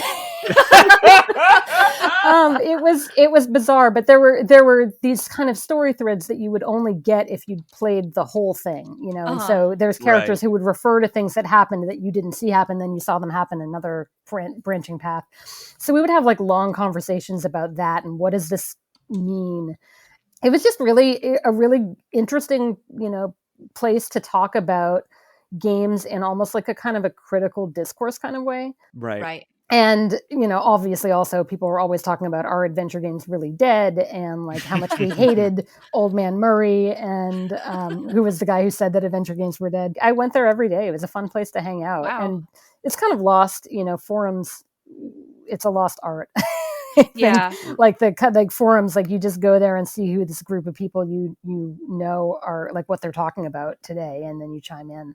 Are you still a forum user? Do you still frequent them? Where they exist. Yeah. I Yeah. mean, there's not really many forums left. Right. So I'm not so much. And honestly, like in the last 10, 15 years, I haven't been a huge member of the adventure game forums, the Adventure Gamers forums either. I went on to work in the game industry and to do PR for adventure games. And at some point it became like, okay, I do this for work already. I don't need to also spend all my leisure time talking about it. And did that career come out of Yeah. your connections on Adventure Gamers? Yeah, it did. Yeah. So around 2004, I think, the editor of Adventure Gamers, his name at the time was Evan Dickens. That's still his name, but he was the editor at the time. He first he brought me on as a moderator for the forums because I was always there and I was always like helping people. And then I'm a writer, and in my day job at that time, I was writing patient education materials. So like when you went to the doctor and you had genital warts or something, they were like, here, take this pamphlet. Like I wrote that. Like literally I wrote the one about genital warts. Nice. That was very helpful. Thank you. I'm the one. So probably I probably complained about that on the forum about how like this is like I wanted to be a writer for video games or whatever, and instead I'm writing these medical pamphlets. And Evan asked if I would like to write for Adventure Gamers, and I was like, I don't know how to do that. Like, I've never written a game review. Like, what do you think? I write about medical stuff, you know. So I told him I was interested, and then I just didn't respond to him for like 2 months. Oh no! And he came back finally, and he's like, "What happened? I thought I thought we were talking about this." And I was like, "Yeah, I'm kind of intimidated. I don't know how to do that, whatever." And he's like, "Yeah, you'll be fine. Just try it." I think I was just nervous about the idea of reviewing games because I thought that my opinion somehow wasn't like I didn't know how to give an official opinion on something. Right. So it is interesting, like before you start writing reviews, that you do think that reviewers maybe have this deep but they know something you don't expertise, about. right? Yeah. And then you start writing them and you're like, oh wait, no. Oh wait, I can do this. Yeah. So originally I was supposed to do like special projects. So my first few things that I wrote for them were like I did an interview. The very first thing I did was an interview with the Chapman brothers, who had the creators of Strong Bad. Nice. They had just come out with something called Peasants Quest, which was a browser-based like spoof on a Sierra game. So Very I did an good interview with those guys. I did an article about like all the best Sierra fan sites that you could go to if you were kind of missing your Sierra fix. Mm-hmm. And then one of the early things I did that was really unusual was that I'd never played a LucasArts game before, and my boyfriend and I were going on vacation on a houseboat. So I brought my laptop with me with The Secret of Monkey Island on it with the intention of playing the entire game on a boat without any access to the internet or hints or anything like that. So I wrote an article about that was called In Search of Monkey Island. I wrote for them I started in the summer of 2004, and then that fall, this was about, so I should back up. Sam & Max Freelance Police was canceled in March of that year. And that was like a huge, everybody at Adventure Gamers, which skewed very much to LucasArts fans, like were just like, this is the end. Like there is never going to be another adventure game again. Like everything, we're going to burn it all down. This means like the final nail in the coffin. Yeah. And then in October, Telltale started, or they announced that they had formed. So like the very first day that happened, I still have it. I sent an email to them with my resume, and I was like, "Hey, I live near you guys. I love adventure games. I'm a writer at Adventure Gamers. Like, do you want to hire me?" And Dan Connors wrote back. He was the CEO and one of the founders, and he wrote back like 15 minutes later, and he's like, "We're not hiring right now, but keep in touch." And it's like, "Oh my god, like this is the coolest thing." So over the course of the next year and a half, I met them at E3 with Adventure Gamers and interviewed them a couple times. And in the spring of 2006, they had just got a funding round and they were ready to start hiring a marketing team. And I had some marketing experience and I had writing experience, and they were very interested in my experience at Adventure Gamers with the community and community building. So they brought me and also Jake Rodkin. They brought us in to interview for the same job, which was awkward because we're actually talking on the Adventure Gamers private messages. That's how we used to communicate. I came home from work and I'm like, "Oh my God, Jake, they want me to come into an interview." And he's like, "Oh my God, they want me to interview too." And then he said, "Oh crap, like they want us to interview for the same job." Like, "Oh no." And in the end, they liked us both. And so they kind of broke the job into two and hired both of us. That's amazing. Yeah. So yeah, like literally without Adventure Gamers, I would not have gotten into the game industry probably. How long after that did you keep writing for Adventure Gamers? I continued for, the most recent thing I did for them was 2022. So I continued. For a long time, I was just doing like flashback articles. So we had a thing called Flashback Friday where there would be a review of an old game that had never been reviewed before. So I did all of the King's Quest games as flashback articles. I would review things on the DS because Telltale wasn't putting games out for the DS. So it was like, well, then that's not a conflict of interest. Yeah. And then after I left Telltale in 2009, I just went back to reviewing pretty much anything that seemed interesting to me. I do want to talk about that moment when Jack came on. You were already writing for the site, so do you remember? We actually came on at the same time. Okay. I want to say that I was already the moderator there, and Jack was at the forums, and he actually was also on the Game Boomers forums as well. So that might even be where I met him first. So we started at the same time, and then Evan left about, I want to say, not very long after that, a few months after that. And I remember Evan reaching out to me and saying, "I'm leaving and I'm going to make Jack the editor." And basically, I think my title was senior writer at that time. I was basically, I don't want to say I was Jack's right-hand man. I don't know if he would call me that, but we worked very closely. Before I started at Telltale, we worked pretty closely, especially at the beginning. Did you feel a shift in quality at all as when Jack started? Yeah, exactly. It's hard to say because I wasn't there for that long under Evan. Sure. But I do think yes, I think Jack brought on some, it's hard to remember, but I remember things where there would be like, we were trying to figure out how do you integrate the forums more with the site. And there used to be a time where at the top of the forums, there would be like the headlines from the most recent articles would be posted up there. And I feel like those are the types of things that Jack brought on. And he would be really professional with reaching out to developers and having contacts there. And so it definitely felt like working for kind of a professional outlet. I didn't have any frame of reference for that. Yeah. But I mean, it felt like he knew what he was doing, and he really cared about it. And he always gave really good notes on his, the way Matt, but the way we would do this is I would write a draft of an article.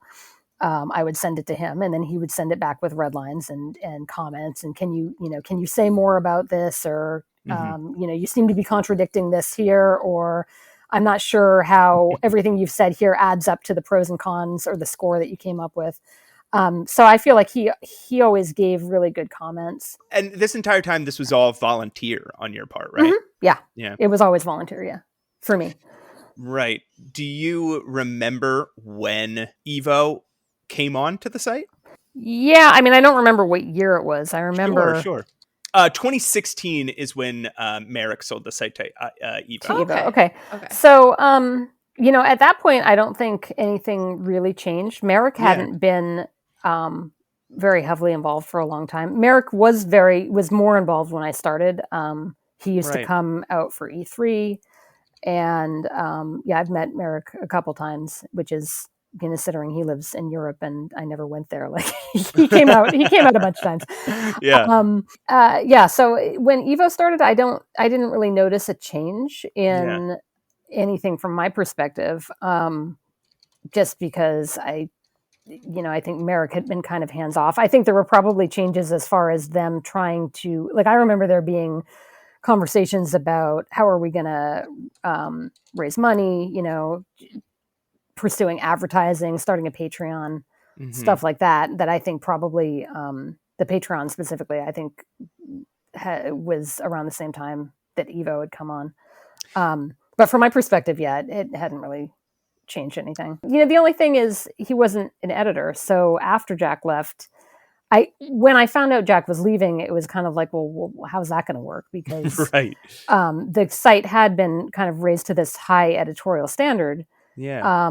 That it was like, well, you're getting rid of the guy who's kept it at that high standard, but you're not bringing in anyone to fill that hole. Right. And just, as a writer and an editor myself, I just knew that like these articles don't come out in their finished form from the beginning. And so that, and Jack also, he had a very kind of structured way of running the site. He would have new content Monday, Wednesday, Friday. It was always Monday, Wednesday, Friday. And that, kind of went away. So there would be longer stretches of time where there wasn't an article. The news wasn't getting covered as promptly. And I mean, that was all, I think, I don't think it was because Evo like set out to do a bad job. I think it's just, these are all the things that Jack did on a regular basis, that now there was nobody there to do them or to oversee them. I just thought it was a mistake. I thought it was too bad. After he'd been there for so long and he'd put so much into it, and I knew that AdventureGamers was him, that the site was the way it was because of him. Right. So it just felt kind of like the end of an era. And actually at that time, I went and saved all of my articles as PDFs. Smart. Because I just kind of had a feeling that it wasn't going to be around forever. Right. I had ended up having to do that after the new owners. Yeah. If I don't even know if that's a proper word for them, but once they took all the bylines. Bylines down, I had to go through archive.org and find all my stories with the bylines on them. Well, a lot of my articles aren't even there anymore. And I'm not sure. That happened too. Yeah, do you know, like, is that because they didn't want them there, or just because it got messed up when they moved it to WordPress and they didn't care? I think it got messed up because we were talking to John Walker, and he said when that conversion happened, a lot of data. I don't know if it got, is anything ever really deleted? But yeah, the forums went down, the bylines were erased, and it does, it sounds like it does have to do with the conversion to WordPress. Yeah, because I have several of like my favorites linked on my website as writing samples, and most of them just, it just goes to a page now that has the headline and that's it. Same. My muckrack page is completely destroyed. Yeah. Is that the next time that you really paid attention to AdventureGamers? No, so because of my PR work, I had continued to send Evo review copies. Kind of our most recent interaction with them, and you guys might be aware of this already, was when Old Skies came out in April. Dave Gilbert's most recent game. Right. Roses, did you do voice in that game? I did. I played Mix. Okay. All right. So yeah, it's always a very touchy thing when a review says something incorrect or something that the developer doesn't agree with. Right. And usually I say, don't reach out to them. Like, let me handle it as the PR person, because you don't want to get into a back and forth. And it's kind of easier for me to apologetically be like, hey, something you said wasn't quite right, whatever. In this particular case, Dave read something in their review that was just not at all true. That was kind of implying that the voice actors in the game were all amateurs that had worked for Exposure, which is a very touchy thing to say. And not true, and something that Dave took offense to. And so he reached out to the author who he knows. It's I'm going to butcher his name, but it was Greg Kostikian. Did I say that right? Who's an indie I don't know developer him. himself. I don't know him. So anyway, he had been writing for Adventure Gamers for a few months, and he put that in his review, and Dave reached out to him and was like, that's not really true, and it's kind of offensive to the voice actors, and I'm wondering if you would correct it. Yeah. And they made a change, like a very small change that really didn't change the meaning of it at all. And Dave and one or two of the voice actors kind of posted on social media, and they were miffed by it. So my immediate reaction to that was this never would have happened under Jack. Like Jack never, he wouldn't have let that statement be in the review in the first place. Right. You don't make an So big on assumption. editing. You don't make an assumption about whether or not somebody paid their voice actors when it's also very like well documented on the internet in Dave's social media and stuff that he pays his voice actors. So you don't make an assumption like that, and then if you get called on it, you fix it. Yeah. So that to me, and I don't know, like I don't know exactly what conversation they had. I don't know, maybe it would have been different if I had reached out to Evo. I have no idea.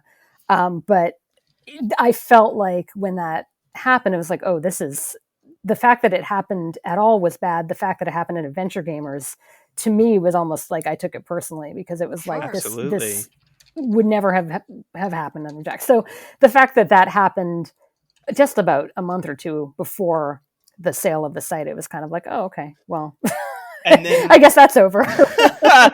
And then how did you find out about the sale of the site? I found out on social media. I actually found out a little bit before that thing that I tweeted.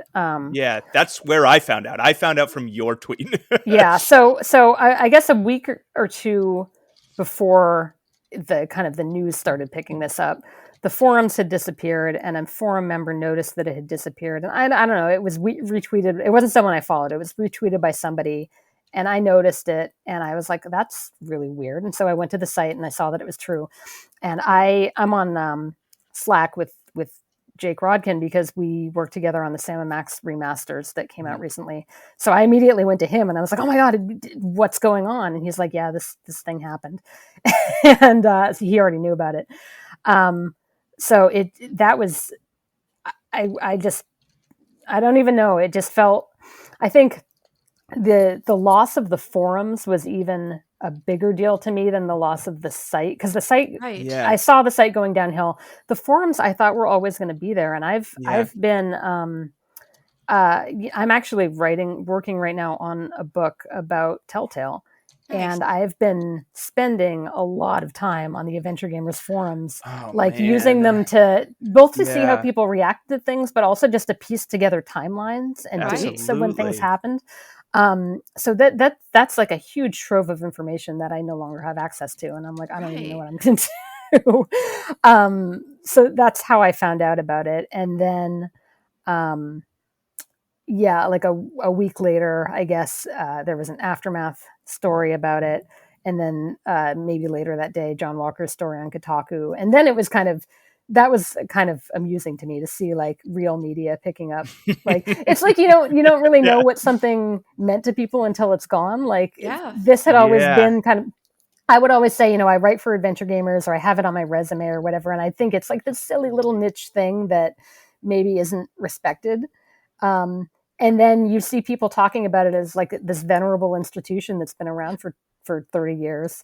Mm-hmm. And you realize that like, oh yeah, that there was something to that. That really was a thing, even if it's a niche thing, like that really was an important thing that just got completely thrown away in the trash, And it's not that different than like when Sierra goes under and they're throwing these like original concept art and source things in a dumpster. It's like, it's exactly what happened to me. Yeah, that's wild.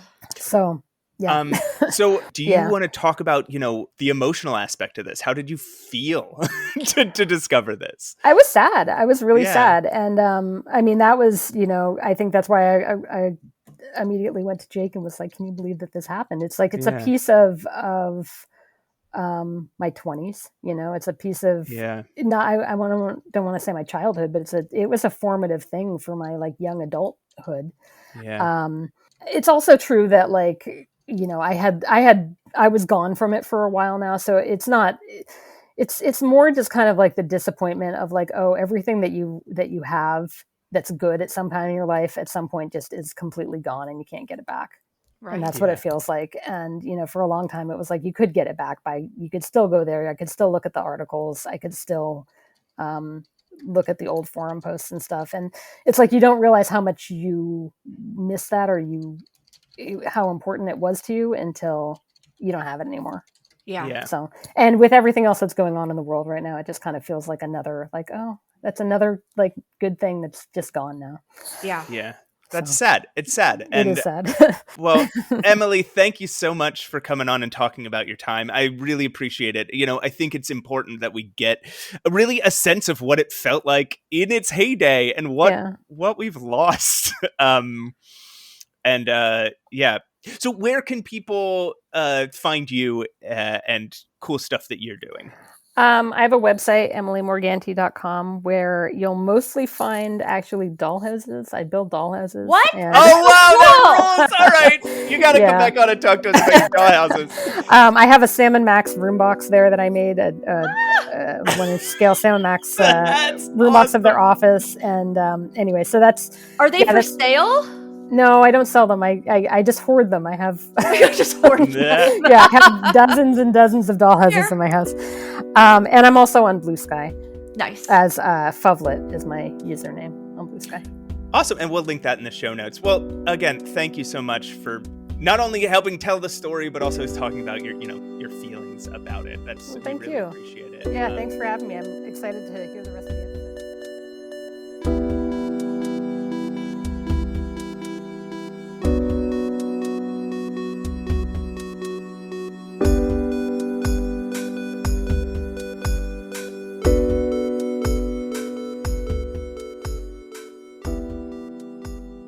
So how did you feel talking to Emily? Because that was quite nostalgic for me. Yeah, she pressed a lot of nostalgia buttons. Brought me back to what drew me to Adventure Gamers in the first place back in the day, right? Mm-hmm. But also, there's something hopeful in the things that Emily had to say, right? Like, obviously, It's sad, but a lot of friendships and working relationships had already come out of that site, right? Yeah, and a lot of people had already moved on to other venues of communication, right? And other ways of sharing their passion about this very niche type of video game. And so even though Adventure Gamers was a very important part of establishing all that and keeping sort of our passion for that genre alive during a very bleak time, it birthed a lot. It birthed a lot of babies that are still alive and kicking. Yeah. And I also think, and I am going to go back to this a little bit because I think it is a good example. Mm-hmm. It really does remind me of things like when Blockbuster went down. Mm-hmm. Obviously, when technology started changing, there was less need for video rental. But when the store finally went down, people reacted like they had always been going there. And I think that's really interesting in human behavior, right? Because I hadn't been to Adventure Gamers in a while, in a long time. I'm just going to be honest with you, because people do move on, and so it's interesting to me to see people who've probably moved on already get upset that something that maybe they weren't even active on gets shut down, and that's just kind of I don't want to go hard news or anything, but that is kind of the nature of life. Right? You have to keep moving and keep moving on. But I also felt that sense of sadness, right? Like even when I heard that Adventure Gamers was bought out and it's completely changed and riddled with gambling ads and potentially AI. Yeah, I was sad. I felt that same way. Like, oh, I go there even though I didn't. Because it is such an iconic thing that we lost, and because there's a community tied to it. Right. I am not going to say something as condescending as it served its purpose already. Sure. Because I think it was a website that people were still actively contributing to. So it obviously could have done more, and it could have done something cool and surprising at any moment, like any venue. where And- artists congregate could, or And just unlike people congregate. Blockbuster, what's really interesting about adventure gamers is adventure games are kind of back in this Yeah. crazy popular way. This is actually the right time. I'm surprised it didn't go down way earlier. Right.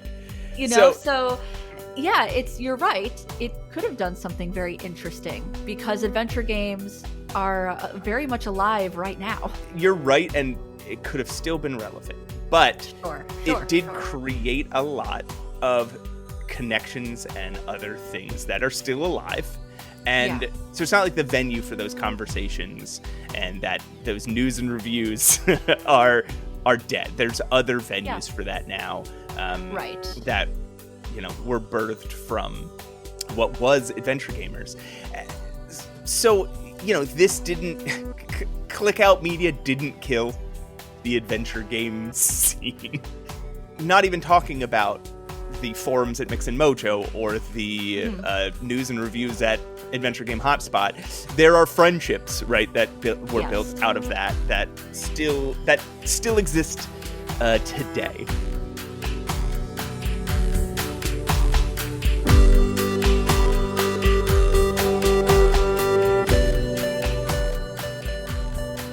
And so it's sad on a nostalgic level. Is it something that was important to us is gone, and not just that it died, but that its corpse is hung up, bleeding and rotten in the town square for all of us to have to look at, right? Yeah. It's like when you steal the mayor's statue and it's in Stardew Valley and it's embarrassing and you put it in the town square and he's like, "Why'd you do that? I hate everything." It's not like that, but or if you put his underwear in your Grange display, or in the fucking soup, which again was the saddest thing I think I've ever. I was so legit sad that I did that. So many regrets, you guys. And it's sad from a preservation, just a cultural preservation aspect, is that those forums are gone. And there is a chance that the archives of those forums will be hosted somewhere else. I believe that is in the works. I don't know how any of that works, but I believe somehow it is happening. And a lot of the reviews that have been deleted or destroyed, some people have saved a lot of those, and there's plans in the works to get them up in other places.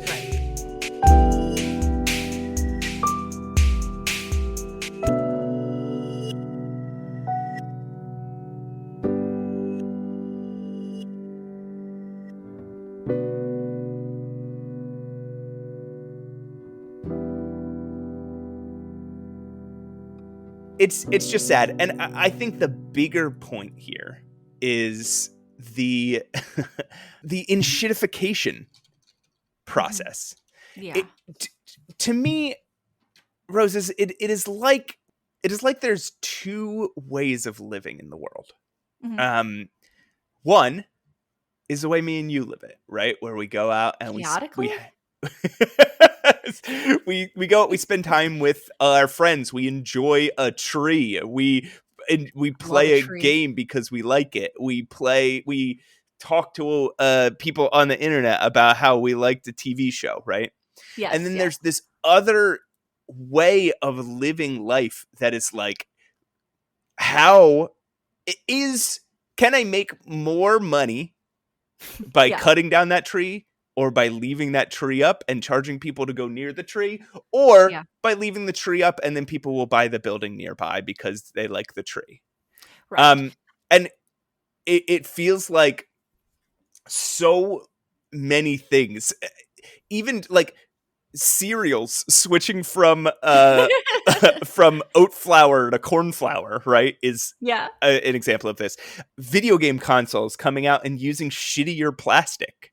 Yeah. So it feels so like a handheld video game console feels worse in your hands than it used to. Right. All the cutting corners that businesses do, this new AI revolution. My God, it's driving me nuts, especially as an artist. Mm-hmm. You don't want to open that can of worms. That can of worms is full of angry rats. And these Finixio people, these click out media people are people who live in the world that second way, where Yes. it is just they're just looking around at everything as opportunities for exploitation, right? Yes. They're looking at every item and every experience and every person as a possible revenue stream that can be optimized. Yeah, I think we are the type of people, and obviously there's different types of people in the world. Not everyone is like this, but I think we're the type of people where, at least for me, success for the day is like I saw a cool flower. Uh, one of my partners described me as such, as that I'm just really happy and excited to be in the world that I'm in. And Right. thus, I will walk by every flower and be like, "Oh, look at this fucking flower. It's so pretty and it smells good. Isn't that amazing?" Where, some people define success as how much money did I make today? Right. And it's sad. And I know we all have to make money. We're all there. We can't control the rest of a capitalistic society, Mm-hmm. but I guess we can control where we put our money and our energy and what we prioritize. I would say that is true, right? And I think that is what we have to do. But I also think that on some level, not to be too fatalist about that, but on some level, it's being taken out of our hands, right? I mean, this is something that so Theodore Adorno and Max Horkheimer talked about back in early 20th century, mid 20th century. They're sociological theorists that started talking about what I would eventually be known as late stage capitalism. Right. In the writings is the idea that instrumental reason can be like a form of domination, right? Because if you apply reason to all things, you're going to end up finding inefficiencies and trying to conquer those inefficiencies, right? Right. So you're going to look at ways to boil down things like the human experience, Right. the things that we need into their most basic components, Mm-hmm. and deliver those in the most basic and efficient ways possible. And one thing you lose there, not only do you lose critical thinking skills and problem solving skills in your average person, because that's being taken away from us because it's inefficient to have us as humans encounter friction, right? The other thing you're getting is social control.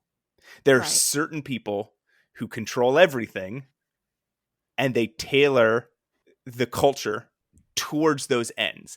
And I feel like that is the sort of thing that's happening here with the enshittification of the world, right?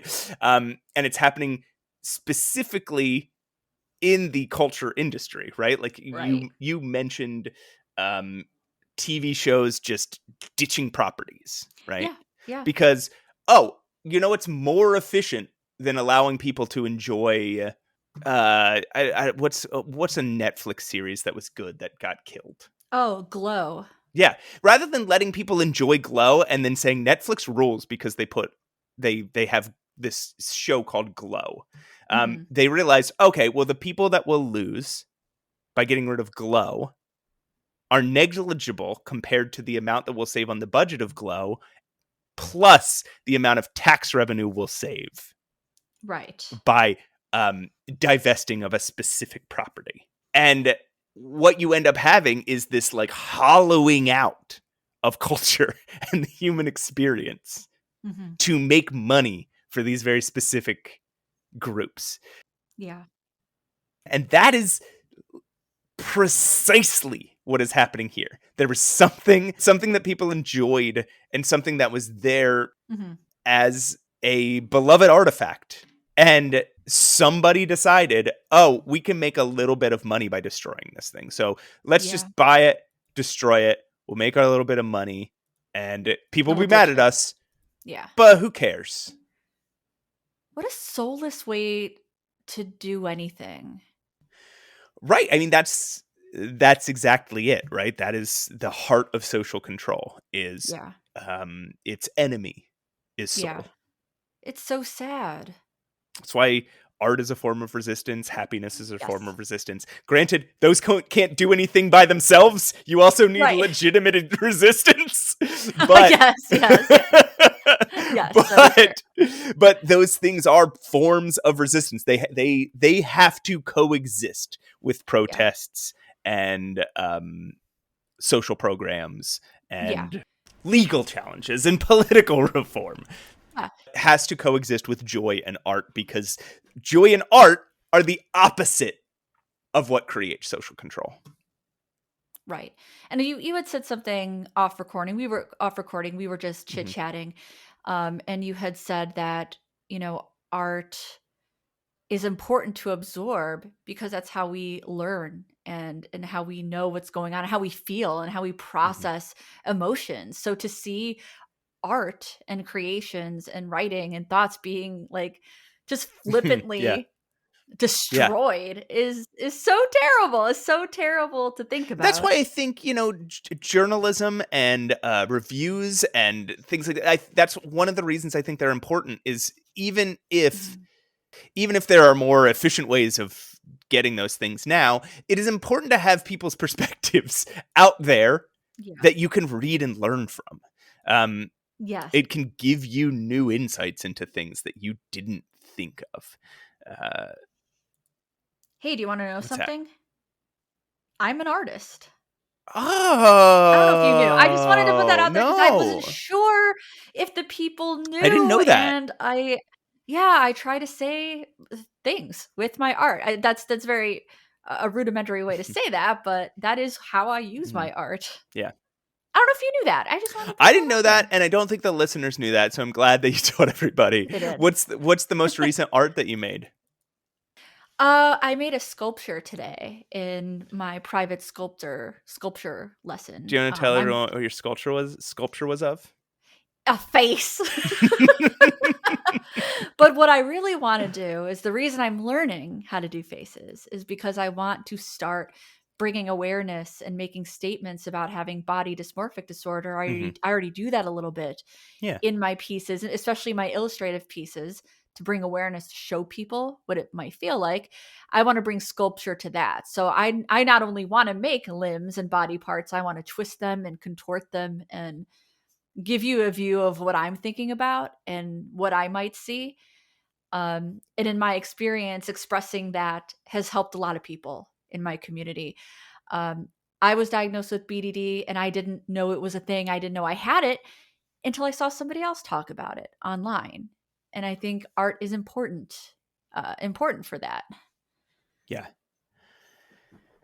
And then the other thing I made was, it's on my Instagram. You can go check it out. It is a very violent looking crystal painting. It looks very sharp and violent, but beautiful at the same time, which is kind of a lot of themes I like to explore, in my artwork.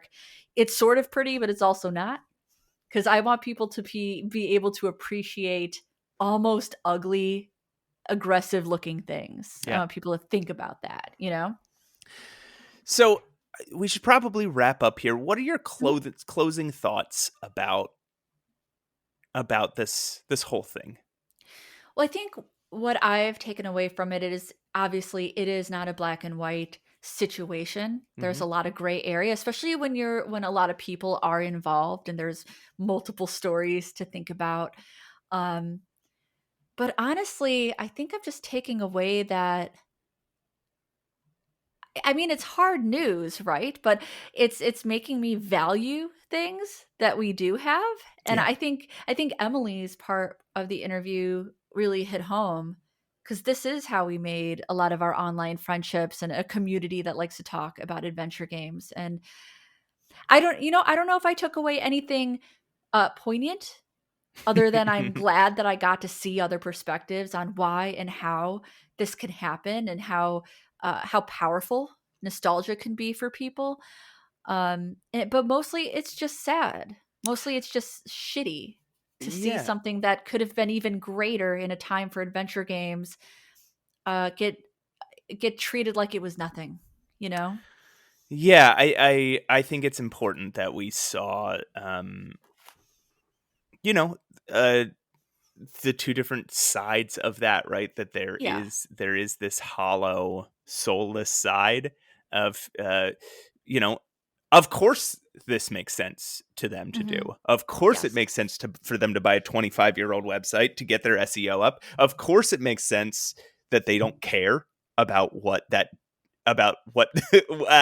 ways that would upset people. Of Right. course it doesn't matter to them that it's going to kill a website and that they've already made their money back, they'll get rid of it, right? Right. To see that side of it and then to see the other side of like, yeah, this was a place that I met my friends, right? Like this is like Right. this uh, again, I think it just speaks to um again this idea of this hollowing out of the United States, right? This cracking Mhm. open, like we are getting not even the United States, the world, the culture, right? Yeah. We are getting to this place where, ah, man, people have stripped the meat off the bones and now they're cracking it out and, Mhm. scraping the marrow out, right? Like Yeah. this is what people mean when they say late stage capitalism. It's not just a buzzword. It is this Right. idea of when capitalism has consumed everything, it's going to the more capitalism consumes, the more it wants to consume, the more it's Yeah. going to then need to consume. And it goes from, you know, it goes from something as big as ruining healthcare all the way down to ruining your favorite adventure game website because Yeah. it has to. Everybody has to provide more profits this quarter than they did last quarter.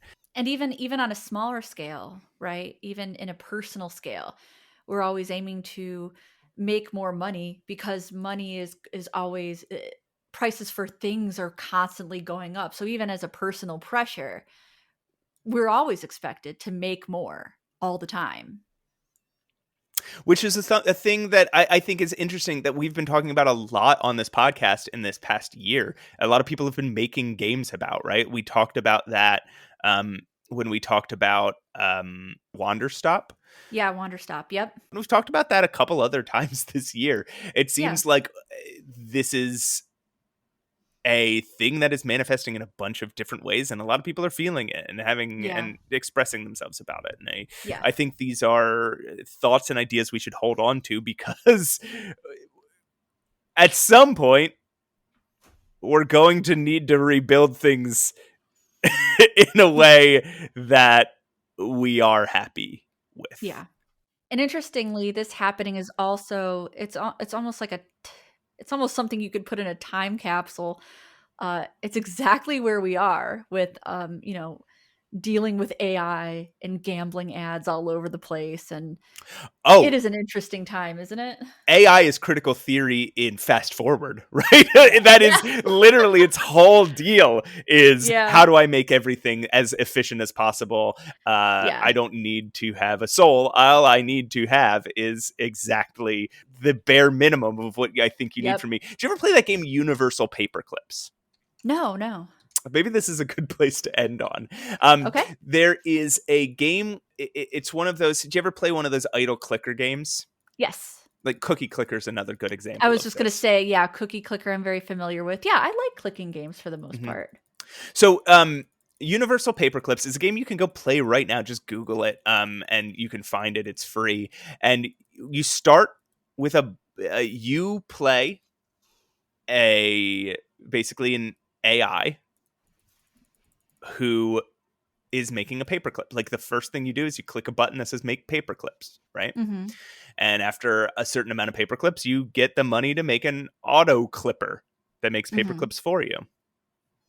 As time goes on, as you make more and more and more paper clips, the demand for paper clips rises, so you have to make more paper clips, and so you make more auto clippers, and then you make factories that make paper clips, and then you have to make these drones that scrounge for wire Mhm. because you're running out of wire to make paper clips, right? Right. And then you end up where suddenly something pops up on the screen where it's like have to earn this new currency, which is Mhm. trust.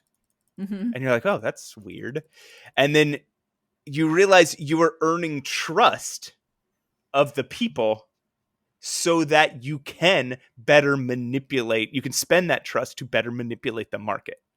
Right. And then you're using the money you get to manipulate the market to better make paperclips and to get more auto clippers until you end up having to leave the earth because you've made the entire earth into paperclips.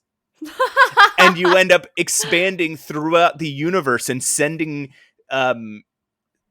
drones out to scour the universe for material with which you can make paperclips. And some of the drones then the AI drones go rogue. And so you have to spend money on Nice. weaponry to fight Mhm. the rogue drones so that you can Right. better make paperclips. And what it's telling us is that if you are focused if you are an AI focused only on making paperclips, you are going to put every effort into finding the most efficient way to make as many paperclips as you possibly can, and nothing else matters. It doesn't Right. matter who uses the paperclips. It doesn't matter what the paperclips, what function the paperclips are using. It's just about making paperclips, man.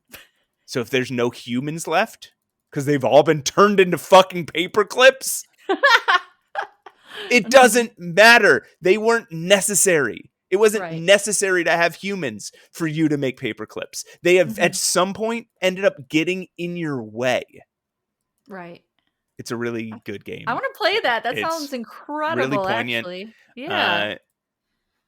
It takes you can probably get it done in a few hours. Yeah. And it's just text and buttons on a screen. I'm playing it right now. I'm just clicking the make Nice. paperclip button. Nice. I like it. I like that a lot. Yeah. So, anyway. Well, we went hard news for a while. But I do enjoy, I mean, we do deep dives and serious nature topics on this pod. So hopefully people will take something away from our thoughts and our interviews. Yeah, I hope so too. And yeah, if you guys have thoughts, feel free to send us an email, mattandroses@gmail.com. If you liked this show, leave us, reviews and share with your friends.